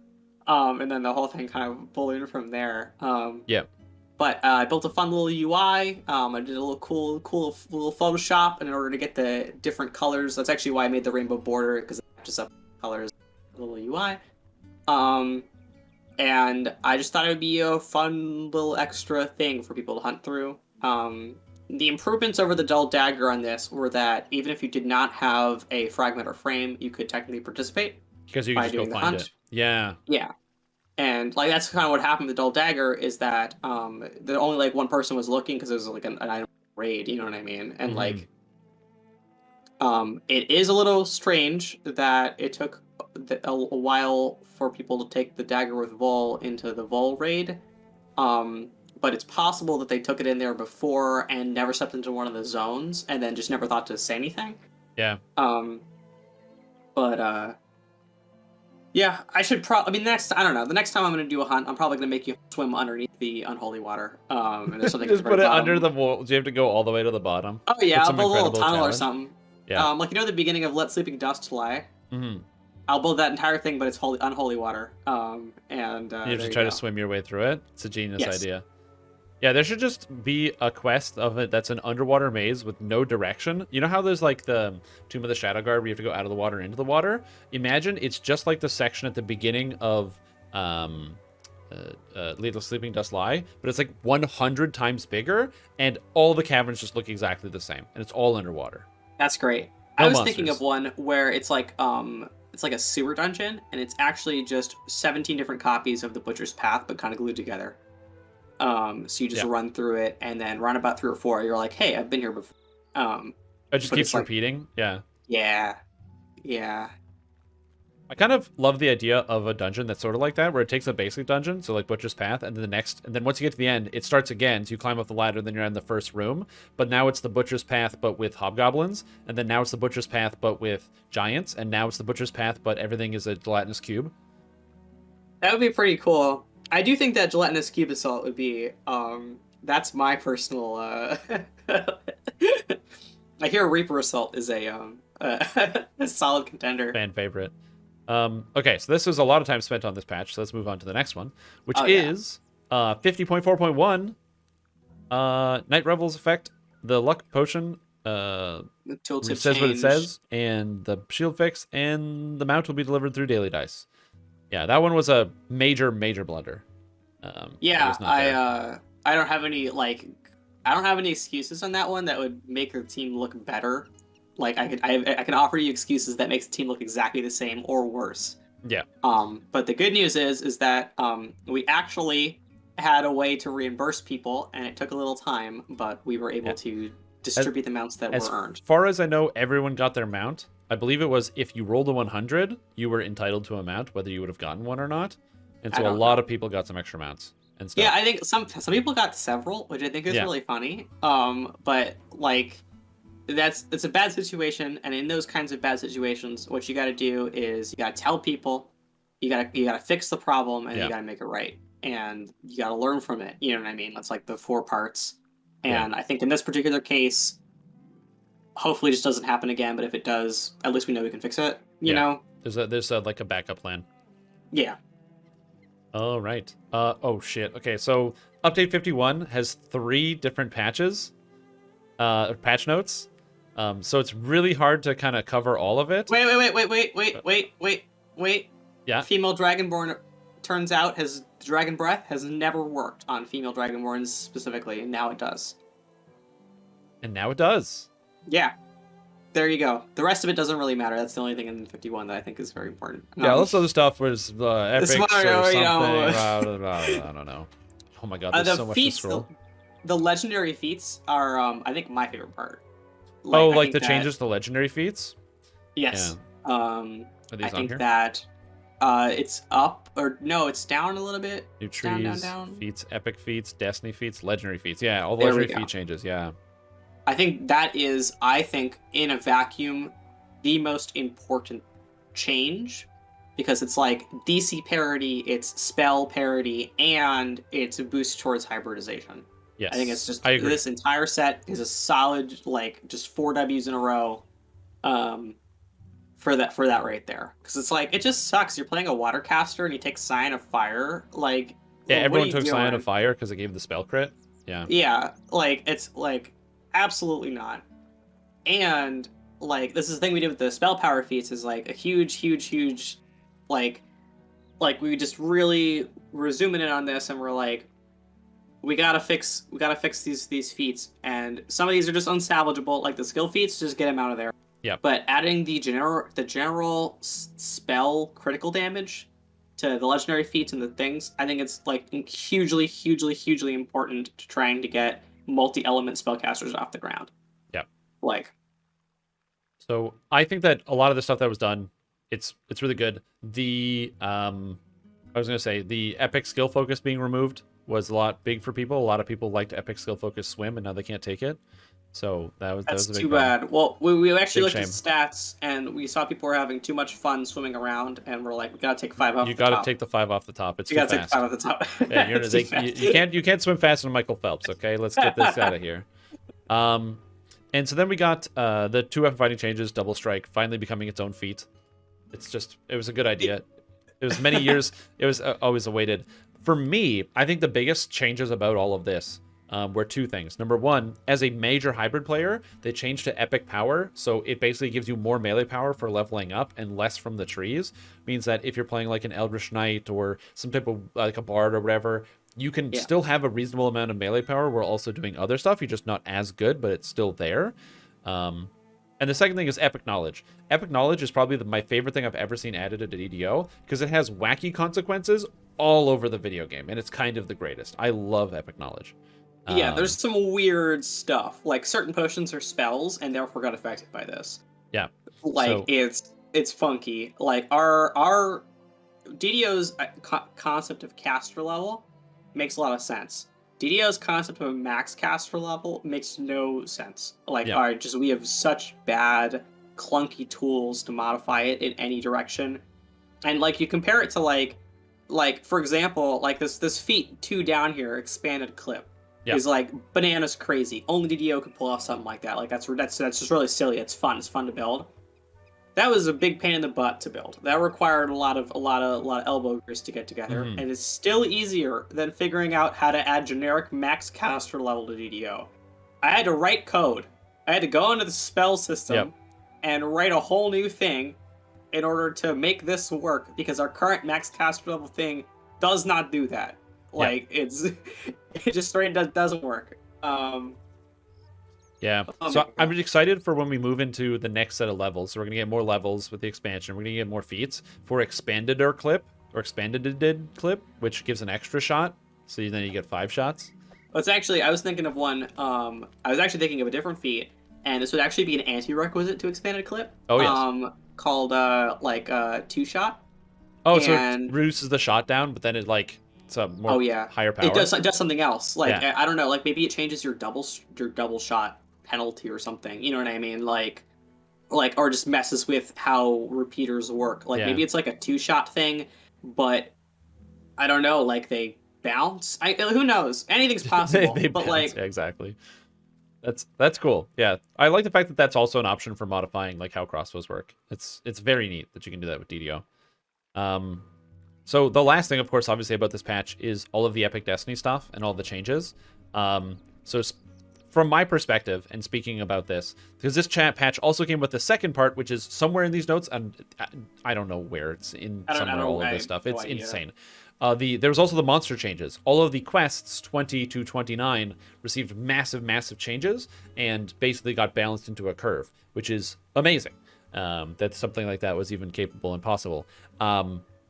Well, not capable, but like it all came out at the same time, and it was really good. Obviously, there's like some delays in some of the quests re-releasing, but once all the quests are in, it was great.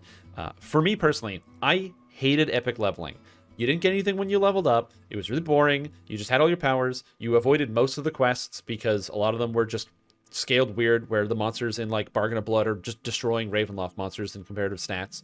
And it like you only did a certain subset of quests, and you almost always avoided Elite unless you had like a group or you already had like a bunch of past lives and stuff and a bunch of really strong gear. You could just smash your way through it.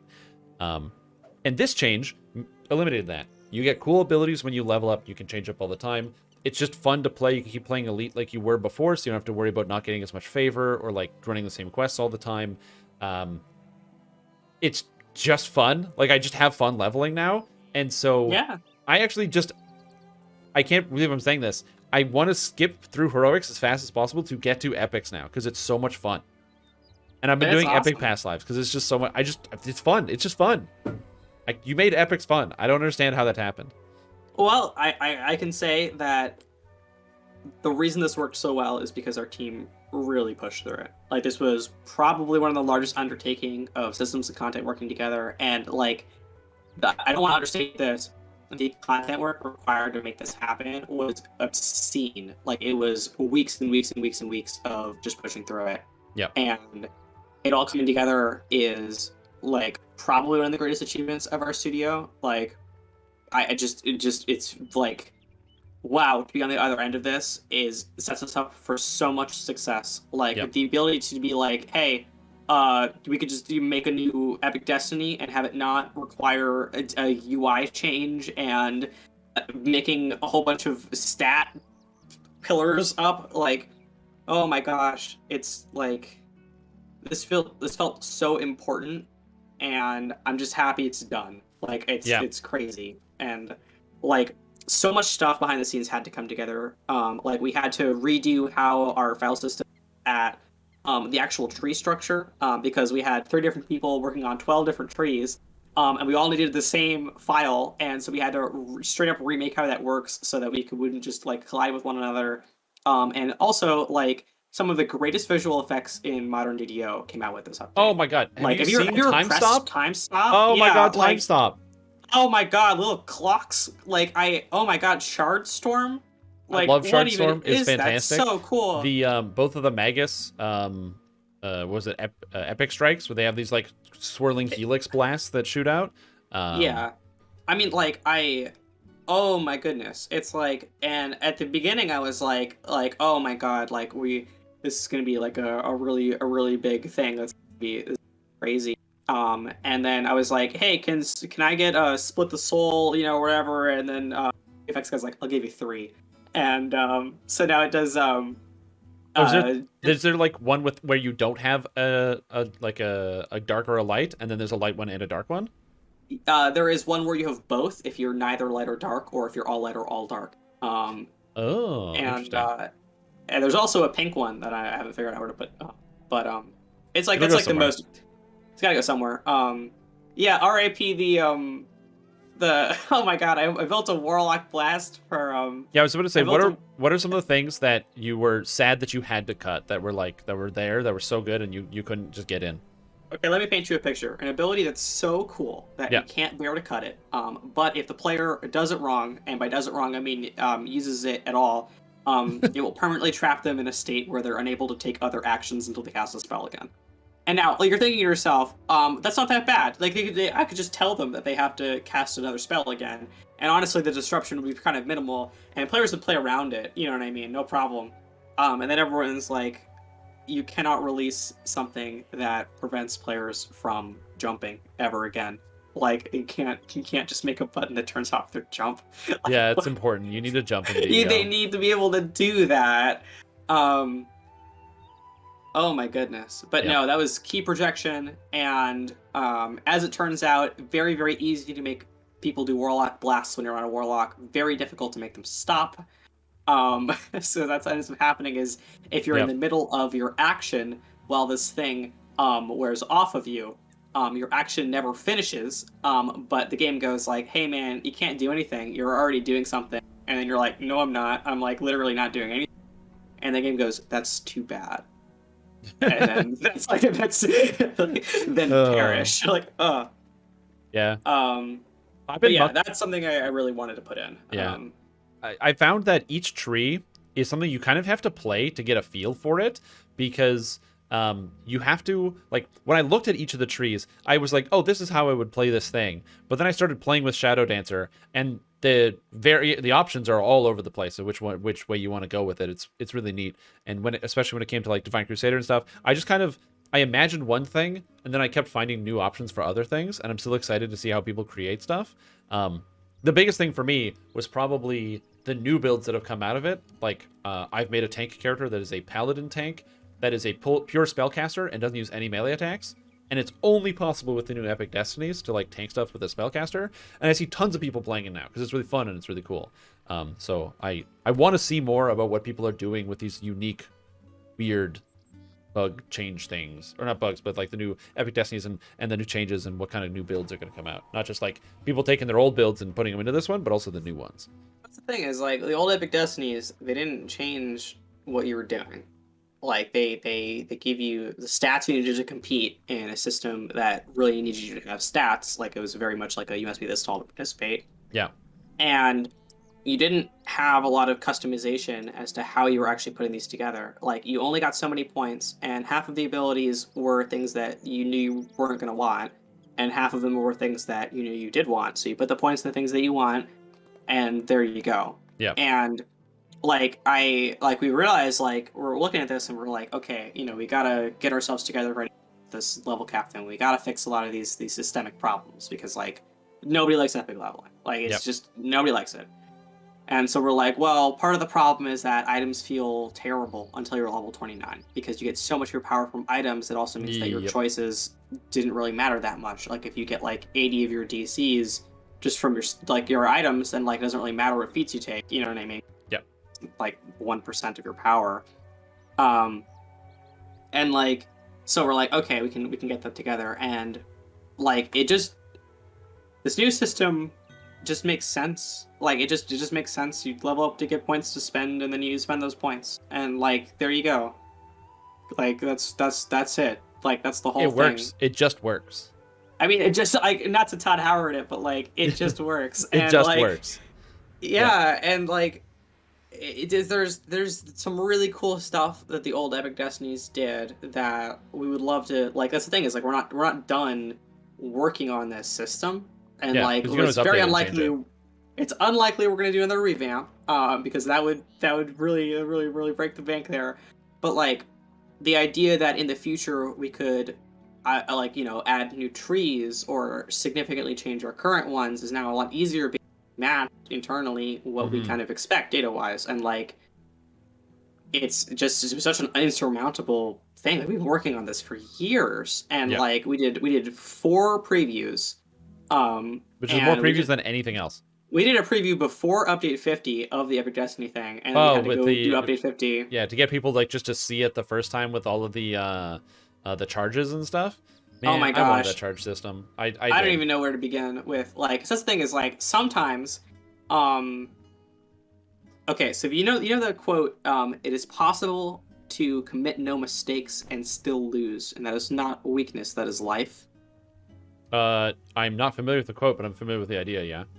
Yeah, I think it's from Jean-Luc Picard. Yeah, it's from Picard, And it's like the feeling that it's like it's entirely feasible for something to happen, and you to do everything right, like you to do the best job you can, do Hmm. everything right, and it still doesn't work, and that's not your fault, and that doesn't mean that you fail. That's just how life works. Yeah. And that's how I feel about the charge system, which was a perfect system, and then people didn't like it, and we didn't release it, and then that's the end of that thing, and that's like there you go. It was a perfect system. It just, yeah, exactly. No. Well, yeah, it's like we always want to be able to be like, the players want something, but in our heads we're like, the players don't know. We can just ignore them and whatever. But in this particular case, the players made it clear that DDO is already very complicated, and adding a system of shared play that only exists in a certain level band probably not the greatest thing.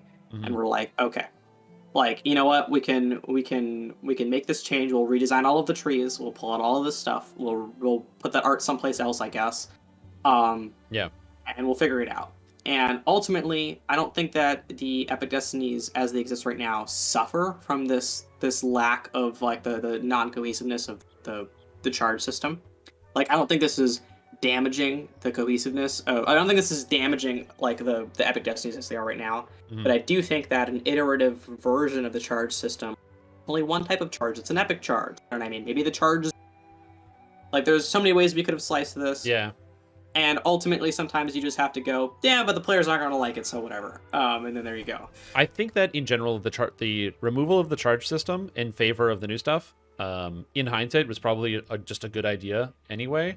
I liked the charge system, but it would require like you'd hope for like more expansions into different areas in the game and more iteration. Not that you guys aren't capable of that, but like it would like there would just be an endless cause of kicking and screaming or source of kicking and screaming from people. So I think it was just a good decision to kind of cut that system. Yeah, well, it's like there's definitely pros and cons. Like, I like we like not to tip our hand too much, but we were 100% ready just to go. Well, if the players don't like it, that's too bad. Yeah. Like, because like the players have been consistently wrong about a lot of things all the time, and like sometimes you just gotta do it. And like we went through this huge chagrin last year. I think it was the year before with Strike Through, when people complained bitterly that we were destroying two-handed fighting. And as it turns Man, out, I that remember wasn't that, no, dude. When that the wasn't true. changes and to glancing blows, and there's other people like glancing blows are actually technically less damage than strike through on AoE targets, and I'm like, oh no, that's the math is so wrong. Like you don't know what you're talking about. Yeah, and like, so there are times when as game designers we have to say the players really want something, but in the long run we have to do something they don't want. Yeah. And in the long run the benefits will be better. You know what I mean? We're gonna do it. And sometimes we can say the players really want something, and we're gonna give them what they want.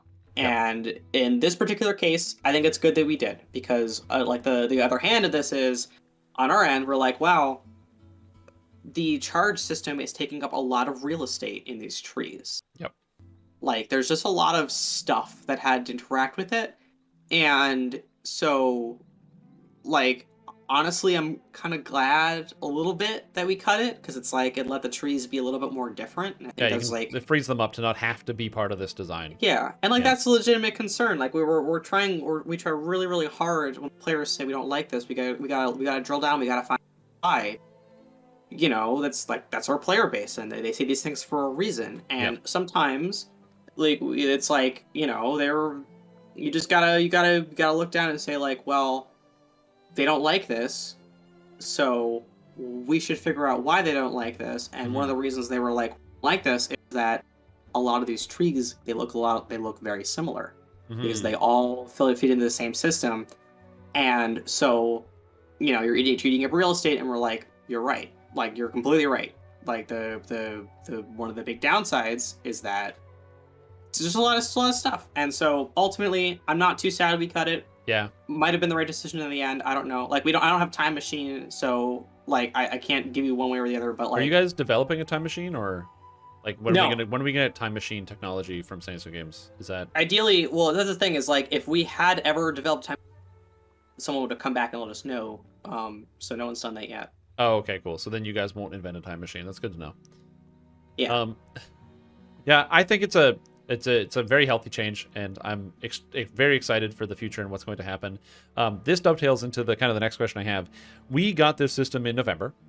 It's now end of December. It's going to be the next year, next in 2 days. Yes. And we've had almost no balance or adjustments or changes to these trees, other than like outside of a few minor outlier cases. Is there like a patch that's going to come in the future of like, you know, okay, it's been like a few months. We've looked at this, seen how players are playing. Now we're going to do a couple balance changes to a few of the trees to kind of push them a little bit, or is that going to be just a, you know, as things come up, make small changes here and there? I'm not going to say we're planning something that's specifically all about ED balance, but I can say that the reason we didn't want to do this sort of thing right now is because this is kind of one of the bad parts about this update is that the magnitude of work was so intense that our standards of quality shifted. So Right. a lot of things just weren't working, or they weren't working well or reliably. And we've cleaned up a lot of this. Like a lot of this is stuff that we were able to go like, oh, obviously it's just spelled wrong, or like that's not even a real stat. You just made up a word, and like, Yeah. you know, we're cleaning this stuff up. But Or like something that says like attack power, and you're like, huh? yeah, I'm like, well, that's the thing is like, if people call it 2-hit, people call it attack, people call it accuracy, and like, I don't even think I don't think anything works anymore. I don't think players actually hit anything. Yeah. I'm convinced there's combat. But like, what we don't want to do is we don't want to make balance changes on a system that isn't rock solid. Yeah. Like, we don't want to say like, oh, this ability is too strong, so we gotta tone this down. Or like, oh, this tree's not good, so we gotta boost it up. And then it turns out that half of this thing, the reason it's too strong is because of like an obvious bug. Like we accidentally put like 1 billion in when we should have put like 4. You know? Which happened in a few places. Yes, sometimes DDO interprets numbers very, very wrongly, and it's up to us to have prevented that from happening, and we didn't. But yeah, we gotta make sure that we're on a rock solid foundation before we make these sorts of big changes. And I do think that players are really eager for changes to the system, because I think that players have largely looked at this and gone, wow, that's better than I thought it was going to be. And like, now they're just ready to go, and they're experimenting with the system, and they're poking around and like figuring out what's going on. And like, yeah, I think that's great. And it takes time for the dust to settle. Yeah, sure. Like we got to meet that enthusiasm with changes that are specific, and they're targeted, and they make sense, and then they make players more eager to experiment, and they're more eager to mess around. And like, we don't want to hyper react. We don't want to make big changes in December when like the team is all leaving because they just busted their butts. Yeah, the biggest update ever. Like, this year was stacked, and like the fact that I'm here doing this show is more work than I should be doing. Yeah, like, we really like the good news is we're making some insane progress and fixing just some insane just stuff this year, like we skipped over this toggle thing, by the way. Oh, the toggle thing, yeah. I don't know which patch that was. So I'm not sure which one it came in, but yeah. There's the whole thing where now toggles all just stay on, so your power attack and other stuff just stay on when you log in. It's just convenient. I wrote a whole noir story about that bug fix. Like a whole. Did you actually read that post, by the way? It's great. Yeah, about it. Yeah. Oh yeah. Oh yeah, the spells. I forgot they got all the spells: Celestial Bombardment, Divine Wrath, and City of Spores, and all that. Yeah, that was great. Yeah, like the spell propagation is like, I think it's important. Because it's like we have all these cool things that were in the Epic Destinies, and they just straight up just were really bad and didn't work because we can't put class abilities in non-class trees, and like there's just a lot going on. And so we're like, okay, well, we got this design space, we just spell books. Just throw it in there. Yeah. So this is a massive, gigantic, super huge patch, and it touched on a lot of things, which is why we spent so much time looking at it. Oh wait, there's right there. There's a toggle fix right there. Oh, there it is. Is it? Yeah. Yes, toggles. Yeah, there's still a few of them. So like, Sacred Defender Stance, I think is one of them, and Stalwart Defender Stance, and probably the Druid Bear Stance. Some of our toggles, like there's a few reasons why that would happen. One is that the toggle property, this is like the piece of data that holds a value, is not set to checkpoint, which means that when your character is saved to the database, this is not included. Right. The other reason is that the toggle has a built-in method of turning itself off given certain parameters. Yeah. Like the Alchemist Stone toggles are like this. I believe they actually turn off if you don't have an orb in hand. During the login process, your character is kind of rebuilt from its component parts. Oh, And so at a then it certain equips point, everything, so you didn't have the orb when it was starting. Yeah, that makes sense. yes, yeah. Hmm. So there you go. And like the monk stance and stuff is because when you first log in, the key system has to go, okay, let's get you centered. And means before that, you're not centered. So your toggles fall off. Yep. Yeah, that's just a fun login thing. Yeah, but it's like the thing is like if this fixed 80% of them, but not 20% of them, that's still really good. Like then like there's no reason for us to hold back on stuff like that. And that's why the note says toggles remember the state better through log in and log out. You know Yeah, what I not mean? all of them. It's just better. Not It's all of them. better than it was before. All Yeah. right. Well, let's move on to 50.1 or 0.0.1, which was fate points now are properly calculated per when you reincarnation, which is a good fix to some of that stuff. A bunch of bug fixes to a whole bunch of things like Exalted Angel no longer makes you immune to damage. That was a fun bug. I like that one. And Yeah, that Fatesingers, was and Fatesinger spells didn't scale off of melee, ranged, and spell power all at the same time. That was really cool too. That was fun. I think that's it though. A lot of just big bug fixes. Yeah, the next few patches are us trying to get things into a more workable state. Yeah. Because like players are really excited to play with this stuff, and like we're like we gotta get some stuff out ASAP. Yeah. And then 50.1 was the reduction in cost to the Epic Destinies for the Platinum. So that way people can reset and try different stuff all the time. Whole bunch of fixes I'm seeing here. Yeah, just us just plowing through bug fixes. Yeah, I've Like also noticed like things that aren't in patch notes but then just show up in game are like the little icons for all the skills are changing. So like Primal Avatar, the last patch didn't mention it, but Primal Avatar got like a whole bunch of new like actual art all over the tree. Yeah, that's like that's part of our thing is that we asked for like like I don't know like 600 icons or something, just a little tiny little amount, just a small amount of art for this update. Yeah, and then it just comes it comes when it comes. And it comes when it comes, and we don't really have a good way of warning people ahead of time, or at least the artists don't. And so it's just getting patched in. Yeah, this is also Legendary Sands gear and all the items available. I think people really like the Legendary Sands gear. There's a lot of really cool items out there. Yeah, that was ready for 50, but then the Sands content wasn't ready for 50, and so we had to pull it back. So I'm glad it's done, and it's over. No, you don't need that anymore. Oh, the Reaper lag. Oh yeah, the Reaper lag. That Reaper lag change was insane. We went from you logged into a quest and then you went to get a coffee and then came back and your character was just finished lagging, or when there was two groups running Sharn or something on Reaper mode. Oh my god, because Sharn would be insanely laggy because people are loading into and out of quests all the time and the thing is just freezing up. Yeah, that was huge. That was a massive change. Like that's like kind of the poster child of, I would say, like the best performance thing we could do. Yep. Which is to say, it has maximum impact, which means it does a lot. You know what I mean? But minimal disruption, because it's like sometimes some of our fixes that change performance, they unfortunately necessitate changes to how the players play the game.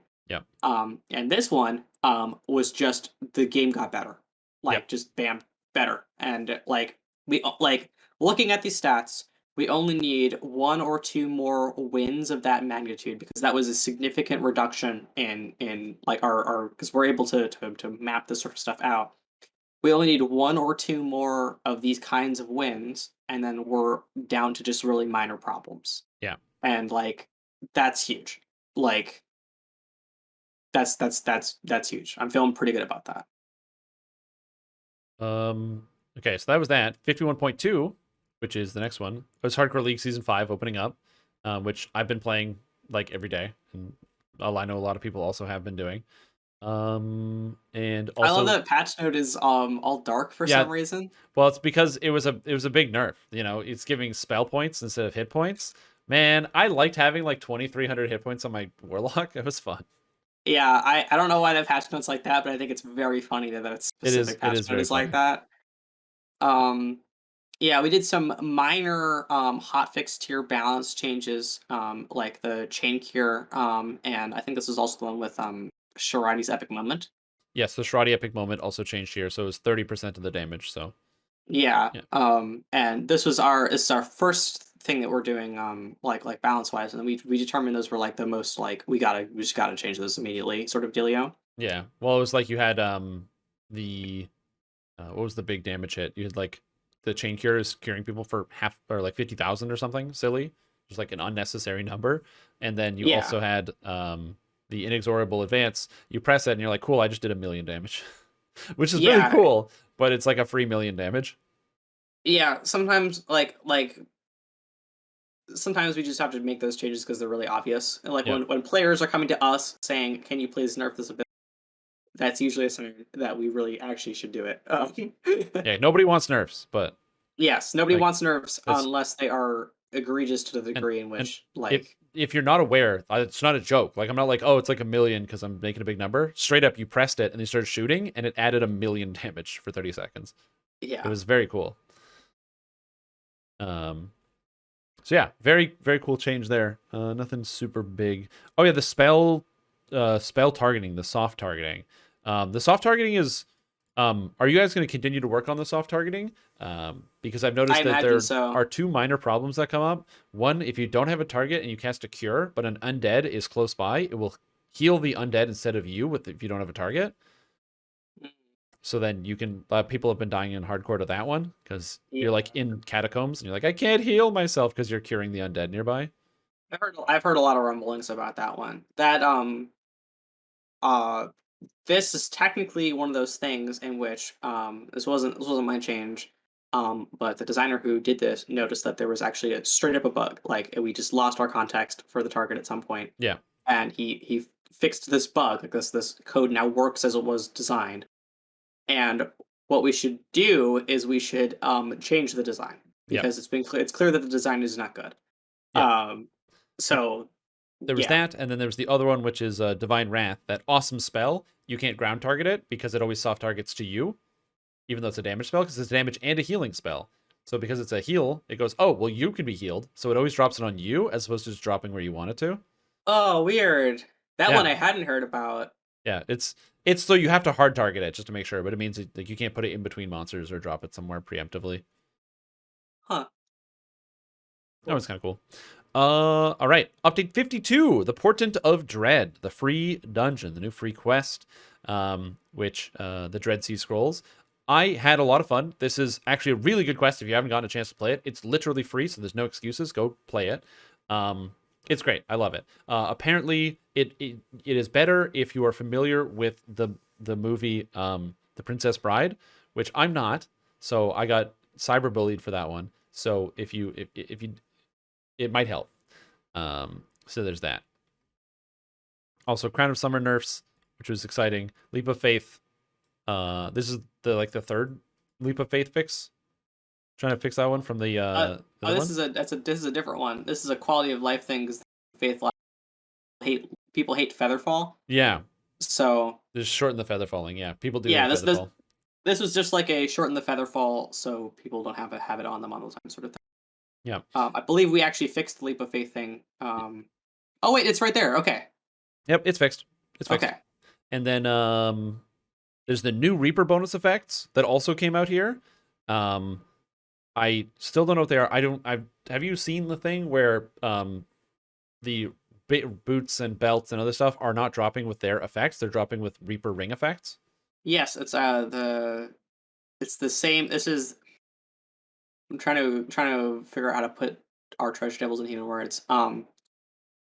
Right now, looking at it, Mm, it's possible that because I've read on how the structure of these drops work in order to prevent the ring thing, yeah. and it's very likely that this restructure is actually going to make the new effects much more prevalent, like Mm, at their actual intended rates.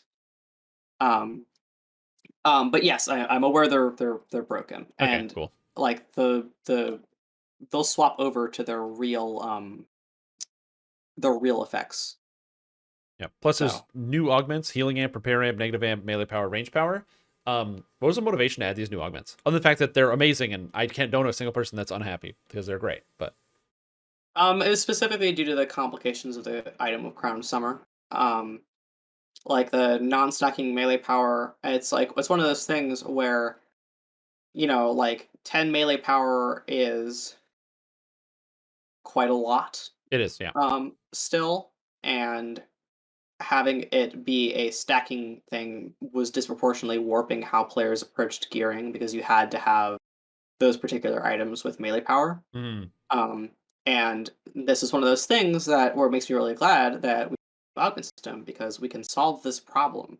Like we can just release augments that are of the same type and a similar magnitude, and now there is no more problem. Like yeah. it's done.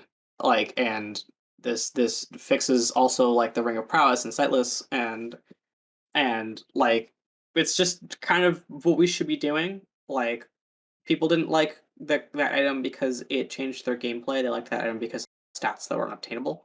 Yes, Um, exactly. It didn't like no one cared about the smite effects or anything else. They were just like, ooh, numbers. well, some people should care about the smite effects. Smites are really overpowered. I don't know if you knew that, but Oh, I love smite. It's great. It's smite's like the great. best ability ever. Uh, Um, but yeah, like there's like the impetus for the new augments is that we really want to augment that are on our regular channels because the gearing's that much easier. yeah, Like if you're having trouble fitting in a stat, you can fit in an augment a lot easier than you can fit in a stat. And what this means is that like characters become more well-rounded, and augments like healing amplification really help because like if you're a healer and the person you're running with doesn't have healing amplification, that makes everything 1,000% harder. yes. Um, Yeah, it's also so the case where like every armor piece in the game has healing amplification on it, but not every armor piece has repair or negative. In fact, most of them don't, unless you're like specifically a necromancer thing. But if you're playing like a hybrid pale master, it's basically impossible to get negative amplification because you're not wearing like robes or whatever. And if you want to get repair amplification, all the docents have it. But what if you're like an artificer who's not a warforged, and then now it's yeah, impossible to get? So these changes are like fantastic. The only gripe I have is that we've gotten this year like I don't know 10 different new types of augments, or you probably more than like 15, and they're not in the store or anywhere in the game, so getting them is like a real pain. it is exactly 10 if you can believe it. It is exactly 10. It's exactly 10. I Yeah, know this because we really want to add additional sources of augments into the game, and like these new ones. yeah. And Like I'll pay money. I need to dodge augments. yeah, that's the thing is like selfishly, what we should like what we're talking about is like we just put them in the store, and we're like, well, like we should also probably put them. But the put them in the game aware argument is taking a lot of time, and it's not an insignificant ask. Actually, building in these like the barter stuff is Yeah, like kind of a clunky process, and so we're working on it. We have nominal plans. At the very least, we can put the store for money. You can just pay us money. But like yeah. I'm fine with that. Just give me the yeah, we. augments. It's like the thing is like they're unbound. So over time, the supply is going to increase, and theoretically speaking, the demand is relatively stagnant. Hmm. Um, and so over time, the prices will drop as they get more and more prevalent. But should people really have to wait 2 years for someone else to pull the thing that they want? You know, like you should just put them someplace. Yeah. Yeah. Well, the entire rest of this patch, I think I did literally every single except for the free dungeon, but I did do the loot of the free dungeon. Yeah. The Um, loot's great, by the way. I love the magic conch. It's a fantastic, just a great item in general. Thank you. I'm really sad at the I didn't realize this like too late to change because I was worried about getting a conch icon together. But the actual tooltip of Horn of Thunder is just all kinds of wrong. So I have to change the spell tooltip and in order to make it look nice. Yeah.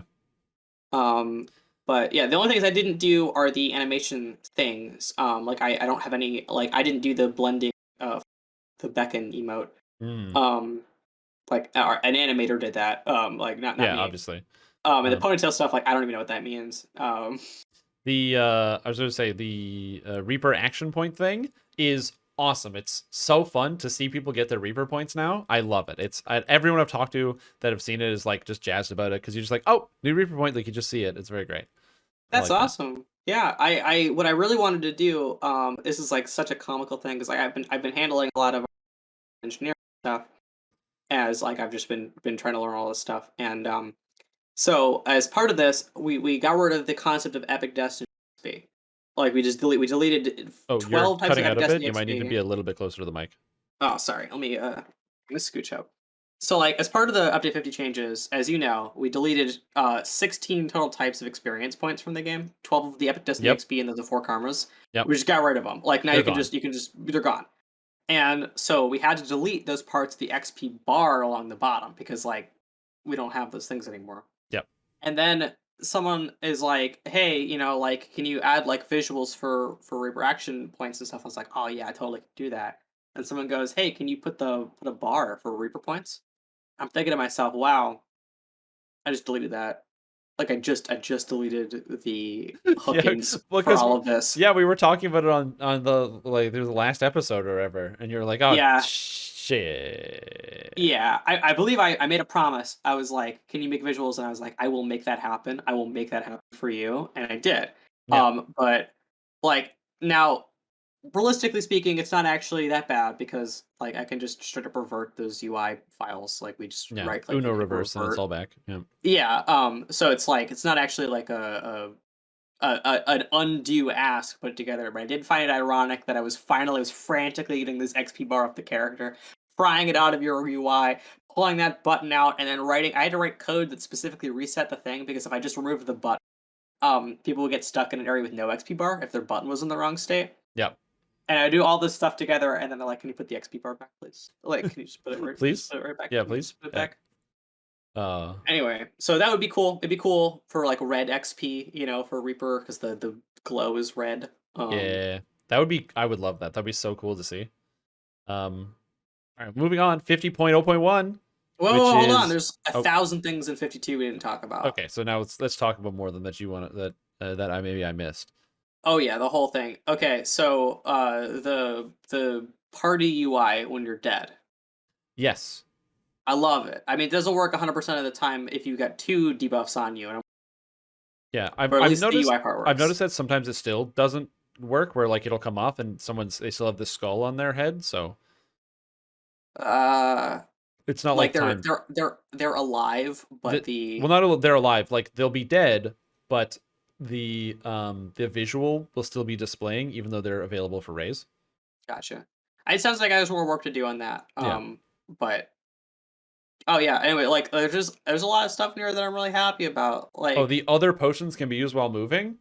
yeah, Oh, I love it. That's so good. All the eternal flasks and coffees and everything else. The worst, most irritating thing is the stupid eternal flask of death word. You touch it and then your finger slips because you just like face plant your keyboard, and then boom, all of a sudden not only does your face hurt, but you lost your potion usage and you have to wait 10 minutes. I hate that. yeah. Well, I mean, like making things move usable while moving. A lot of dry fire like Yeah. helps considerably. But like the stuff in here that I'm really happy about. One, the armor of celebration being bound to account. Like we That's just got a good them. change. Good Yeah. change. But you no longer need to unequip and re-equip minor artifacts sent to you. That's right. That changed from February. Here we are, 10 months later. We got him. It's We in the got them. game. We got them. That's a good change. Got them. I love it. It's just so convenient. I forgot that I used to do that every time. Just log on, take my items off, put my items back on. Yeah, and like we're done finally. What else is even in this patch? I know I did a whole bunch of stuff. I made a big checklist. Oh, Chronoscope, Sleeping Brawn Pits no longer spams the voice lines, which made many people, myself included, very sad. Because I liked Oh hearing yeah, that you lay down, that you lay down, that you lay down on the bed. yeah. Oh, the giant hold augment traders. I had to figure out how VLOOKUP works in Excel. Shout out to the people in chat who know how VLOOKUP works. Yeah. I had to make a spreadsheet to get the voice lines in Sleeping Dust Lie correct. I sat down there and listened to all of the voice lines and wrote down what they did and matched them up to their triggers. It was pretty fun. Yep. Oh, augments can be slotted inside of a dungeon. Fantastic change. I love it. That one was oh my god, it was actually almost a disaster. So I made this change on so we have our code is split sometimes by server and client. If things that are only supposed to happen on the client, things that are only supposed to happen on. So I fixed this on the server, and I almost didn't fix it on the client. So you would slot an augment, and your augment would disappear on your server, but it would still be there on the client because it never actually got slotted on the client, and this would just horribly brick your item and your augment. Separate the soul from the body. It would merge it with itself in the worst way possible. And then I Oh, was that's like, amazing. oh god. Good thing I went through and looked at that because that was almost a disaster.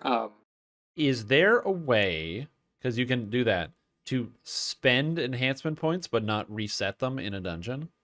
So like you can't press the reset button, but you could spend them in a dungeon.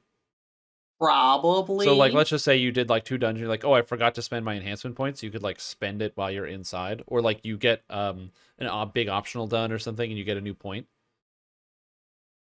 I mean, yeah, I actually don't think of why that. I mean, like, I know why we didn't make that decision originally, but like, I don't think the potential for abuse is actually that high. The Well, because quality you of just life's get pretty new good. abilities. Like there's very few things Yeah, you get and then turn on, or like anything you take is usually like a toggle, right? I can't think of a way that you could abuse that. It's like yeah. you couldn't I turn undead mean, and now you can turn undead halfway through the dungeon, but you could just turn the stance off. I don't know. yeah, I don't know. Yeah, that doesn't seem like a bad change to me. Oh, the comment field and the LFM. Yeah, the comment field is Um, great. Yeah, so it saves it.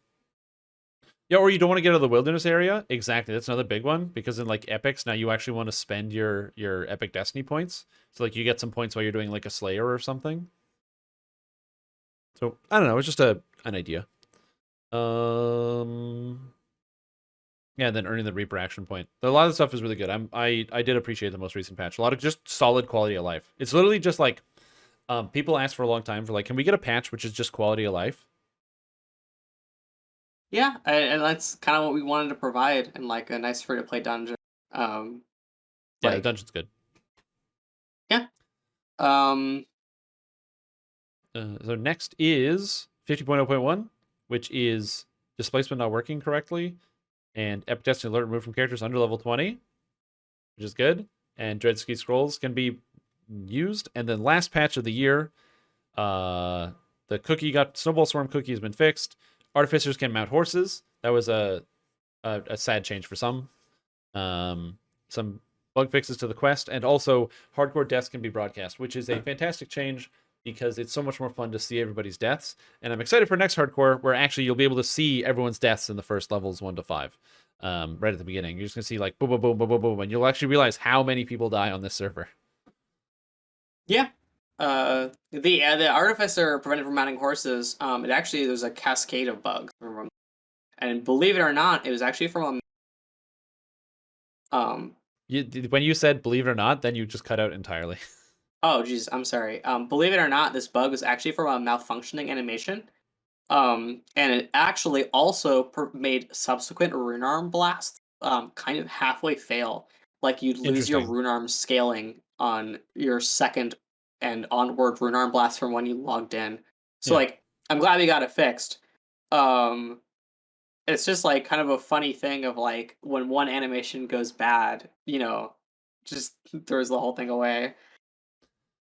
And Yeah. that's all the patch notes. So do you have any like top moments of the year? Because I have a couple top moments of the year from me, just like not just like DDO, the patches and what went into it, but like for me, like big things. I think my favorite thing was probably I have like a few big moments. The first character life I did on the new character, I got a racial completionist this year, and then I made a brand new character to do it all again because I'm a psychopath. And on my new character, I did it as a shader Kai and playing new chains with it through Saltmarsh and then turning into epic destinies. That was like a huge moment. And the second was this is the first hardcore where we did 1 to 20 on the first day, got it, did the 1 to 20 on the first day, and then we finished the Reaper goals on the fourth day. We got to cap, we geared, and then with like 3 really janky characters got through it. That was like those are some of my biggest accomplishments I've ever had, and I loved it. And then also for me being the whole year that I went full time live streaming, it's been amazing to see like the outpouring of support from the DDO community, and all these great patches really helped because it gets people really excited about the game, and then I get excited about the game, and then we're all excited about the game. It's this awesome feedback loop. I don't know if it like how good that is for my blood pressure, but like it's awesome. It's so good. Yeah, that's great. Like Those are like my moments. Do you have anything big things like that outside of just obviously you've talked about all the patches, but I am just it is insane to me that the Mount UI came out this year. yeah, Like that this was technically this year. Like that just doesn't make any sense to me because like for me that represents a huge turning point. Because what happened was I was like, like because like I have a network engineering degree. Like I went to a college and I like at some point knew how computers work. You know what I mean? Hmm. But I've been doing game design for a while, and I had always been like, like I should use my skills. You know what I mean? Like I knew all these things, and I knew how stuff put together, and I actually ended up with explosive permission. I ended up doing like not game design on the side, but like programming. Like I Yeah. ended up with I got a copy of Unity, and just in my own spare time, I've been just doing like programming, actually programming like from the ground, building things. And that was such a huge turning point in how I was able to interact with DDO, because like I was messing around with this, like yeah, it was fun, I'm glad I learned all this, and then I get back to DDO from a weekend, and wow, I could build a whole mount UI. I Yeah, could it's just do cool. it. I could just do it. I could build a repository. I could hook up, like I could do the whole thing. And from then on, it was like this door has been opened, and you'll notice these fixes throughout the year have gotten significantly more intense. Like Celestia, I got it. Key shout, completely done. Yep. And like this new thing that I did like literally this last week. So it's too late to go into 52 because like it was already like the week before Christmas, and we're definitely not patching in my nonsense like the week of Christmas. You know what I mean? Yeah. And I finally figured this out as something I've wanted to do for years. So Yep. I finally got it so that when you got Featherfall on you, you can hold your block key, like left shift, Yep. and you'll drop. You'll It just just turns off drop. feather falling. Yeah, and it's a graceful drop too. Like you begin accelerating towards your terminal velocity, and you let go of shift, you're back to Featherfall again. And I It know just people hate Featherfall, yeah. and now you don't have to worry about it anymore. Like, it's done. And this is just a baked in part of the game. I figured out why that was happening, and I put it together no problem. And like I just feel so good about that. I feel so good to be able to be like, that thing you always wanted? Yeah. Got you. Now you got You it. want Reaper points visual effect? Got you, Yep. Like, and I just feel so like I straight up I went to Tempest Spine, obviously, because like where else am I big a big fall, you know what I mean? And it feels so good. Like it feels Yep. so natural. You have so much control over your falling, and it's just like it uses like your block key, so you could change your hotkey. You know what I mean? It just whatever is your blocking, you're good. Yep.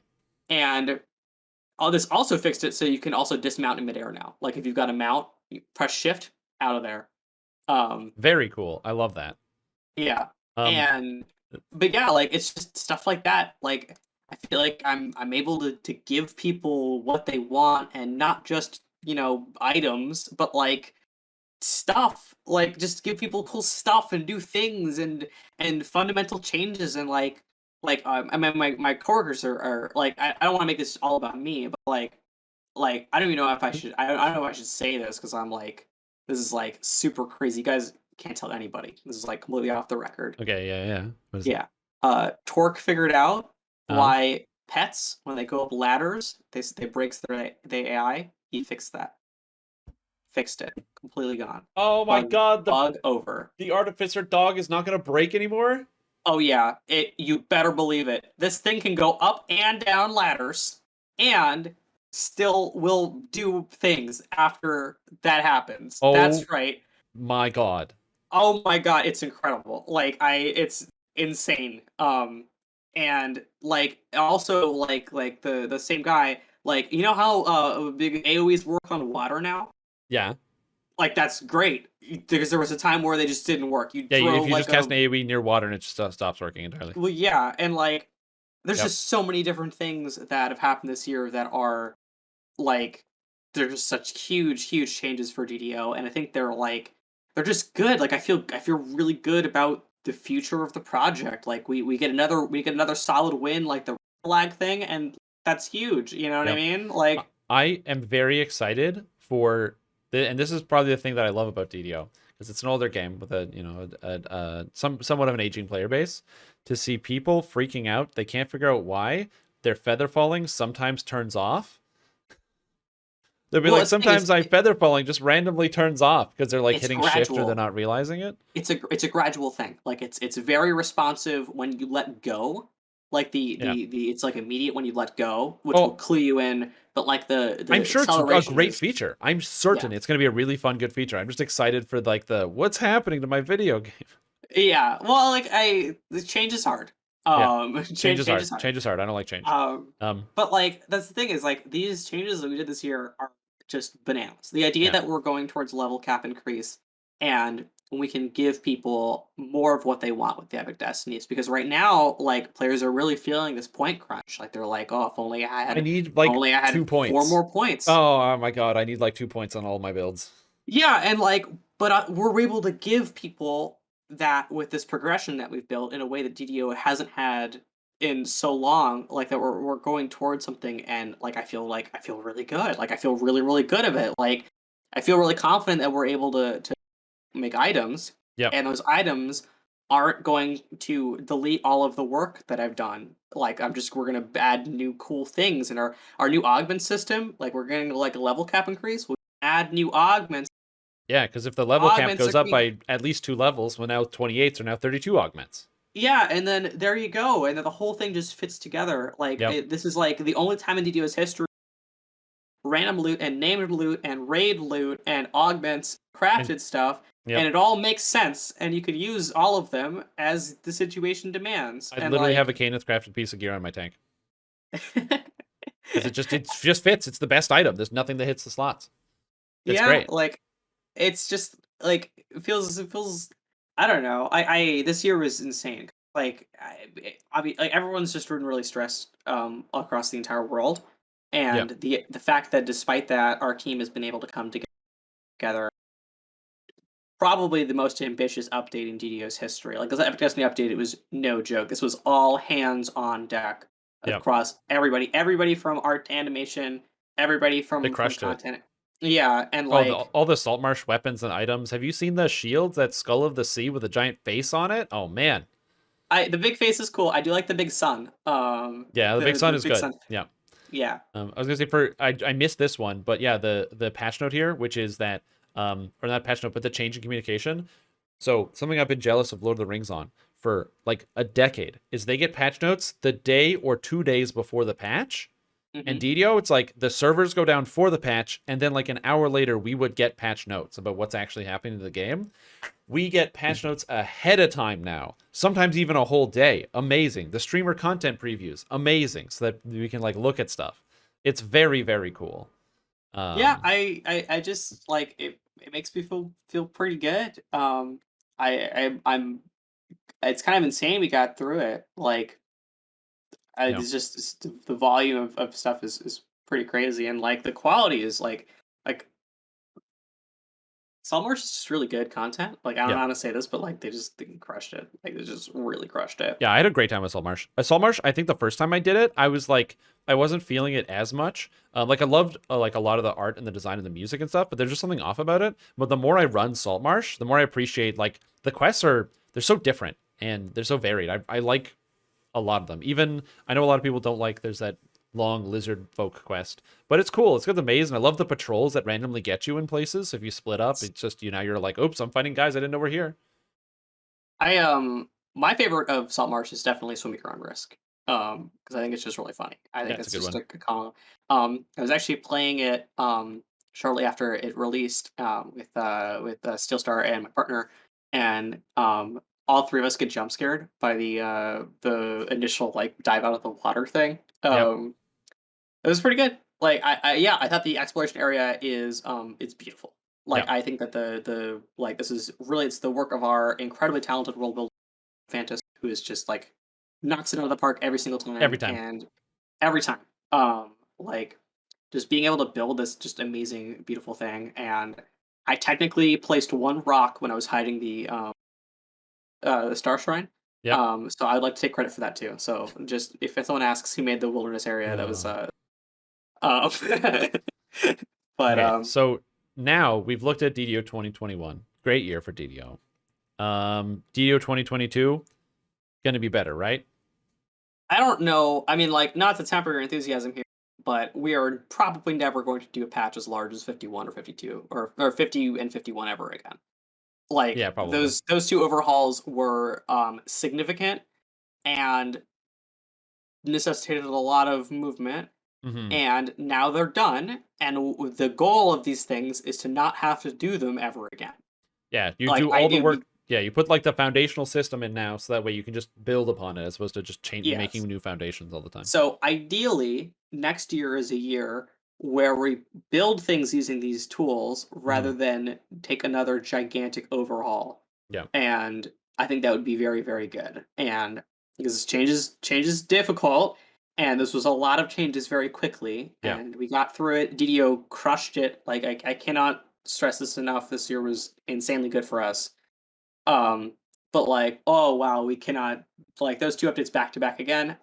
Was huge. Like that Yeah, was way, way huge, it's a lot of and work. like a lot of work. And we ideally never have to do that work ever again, and we're done.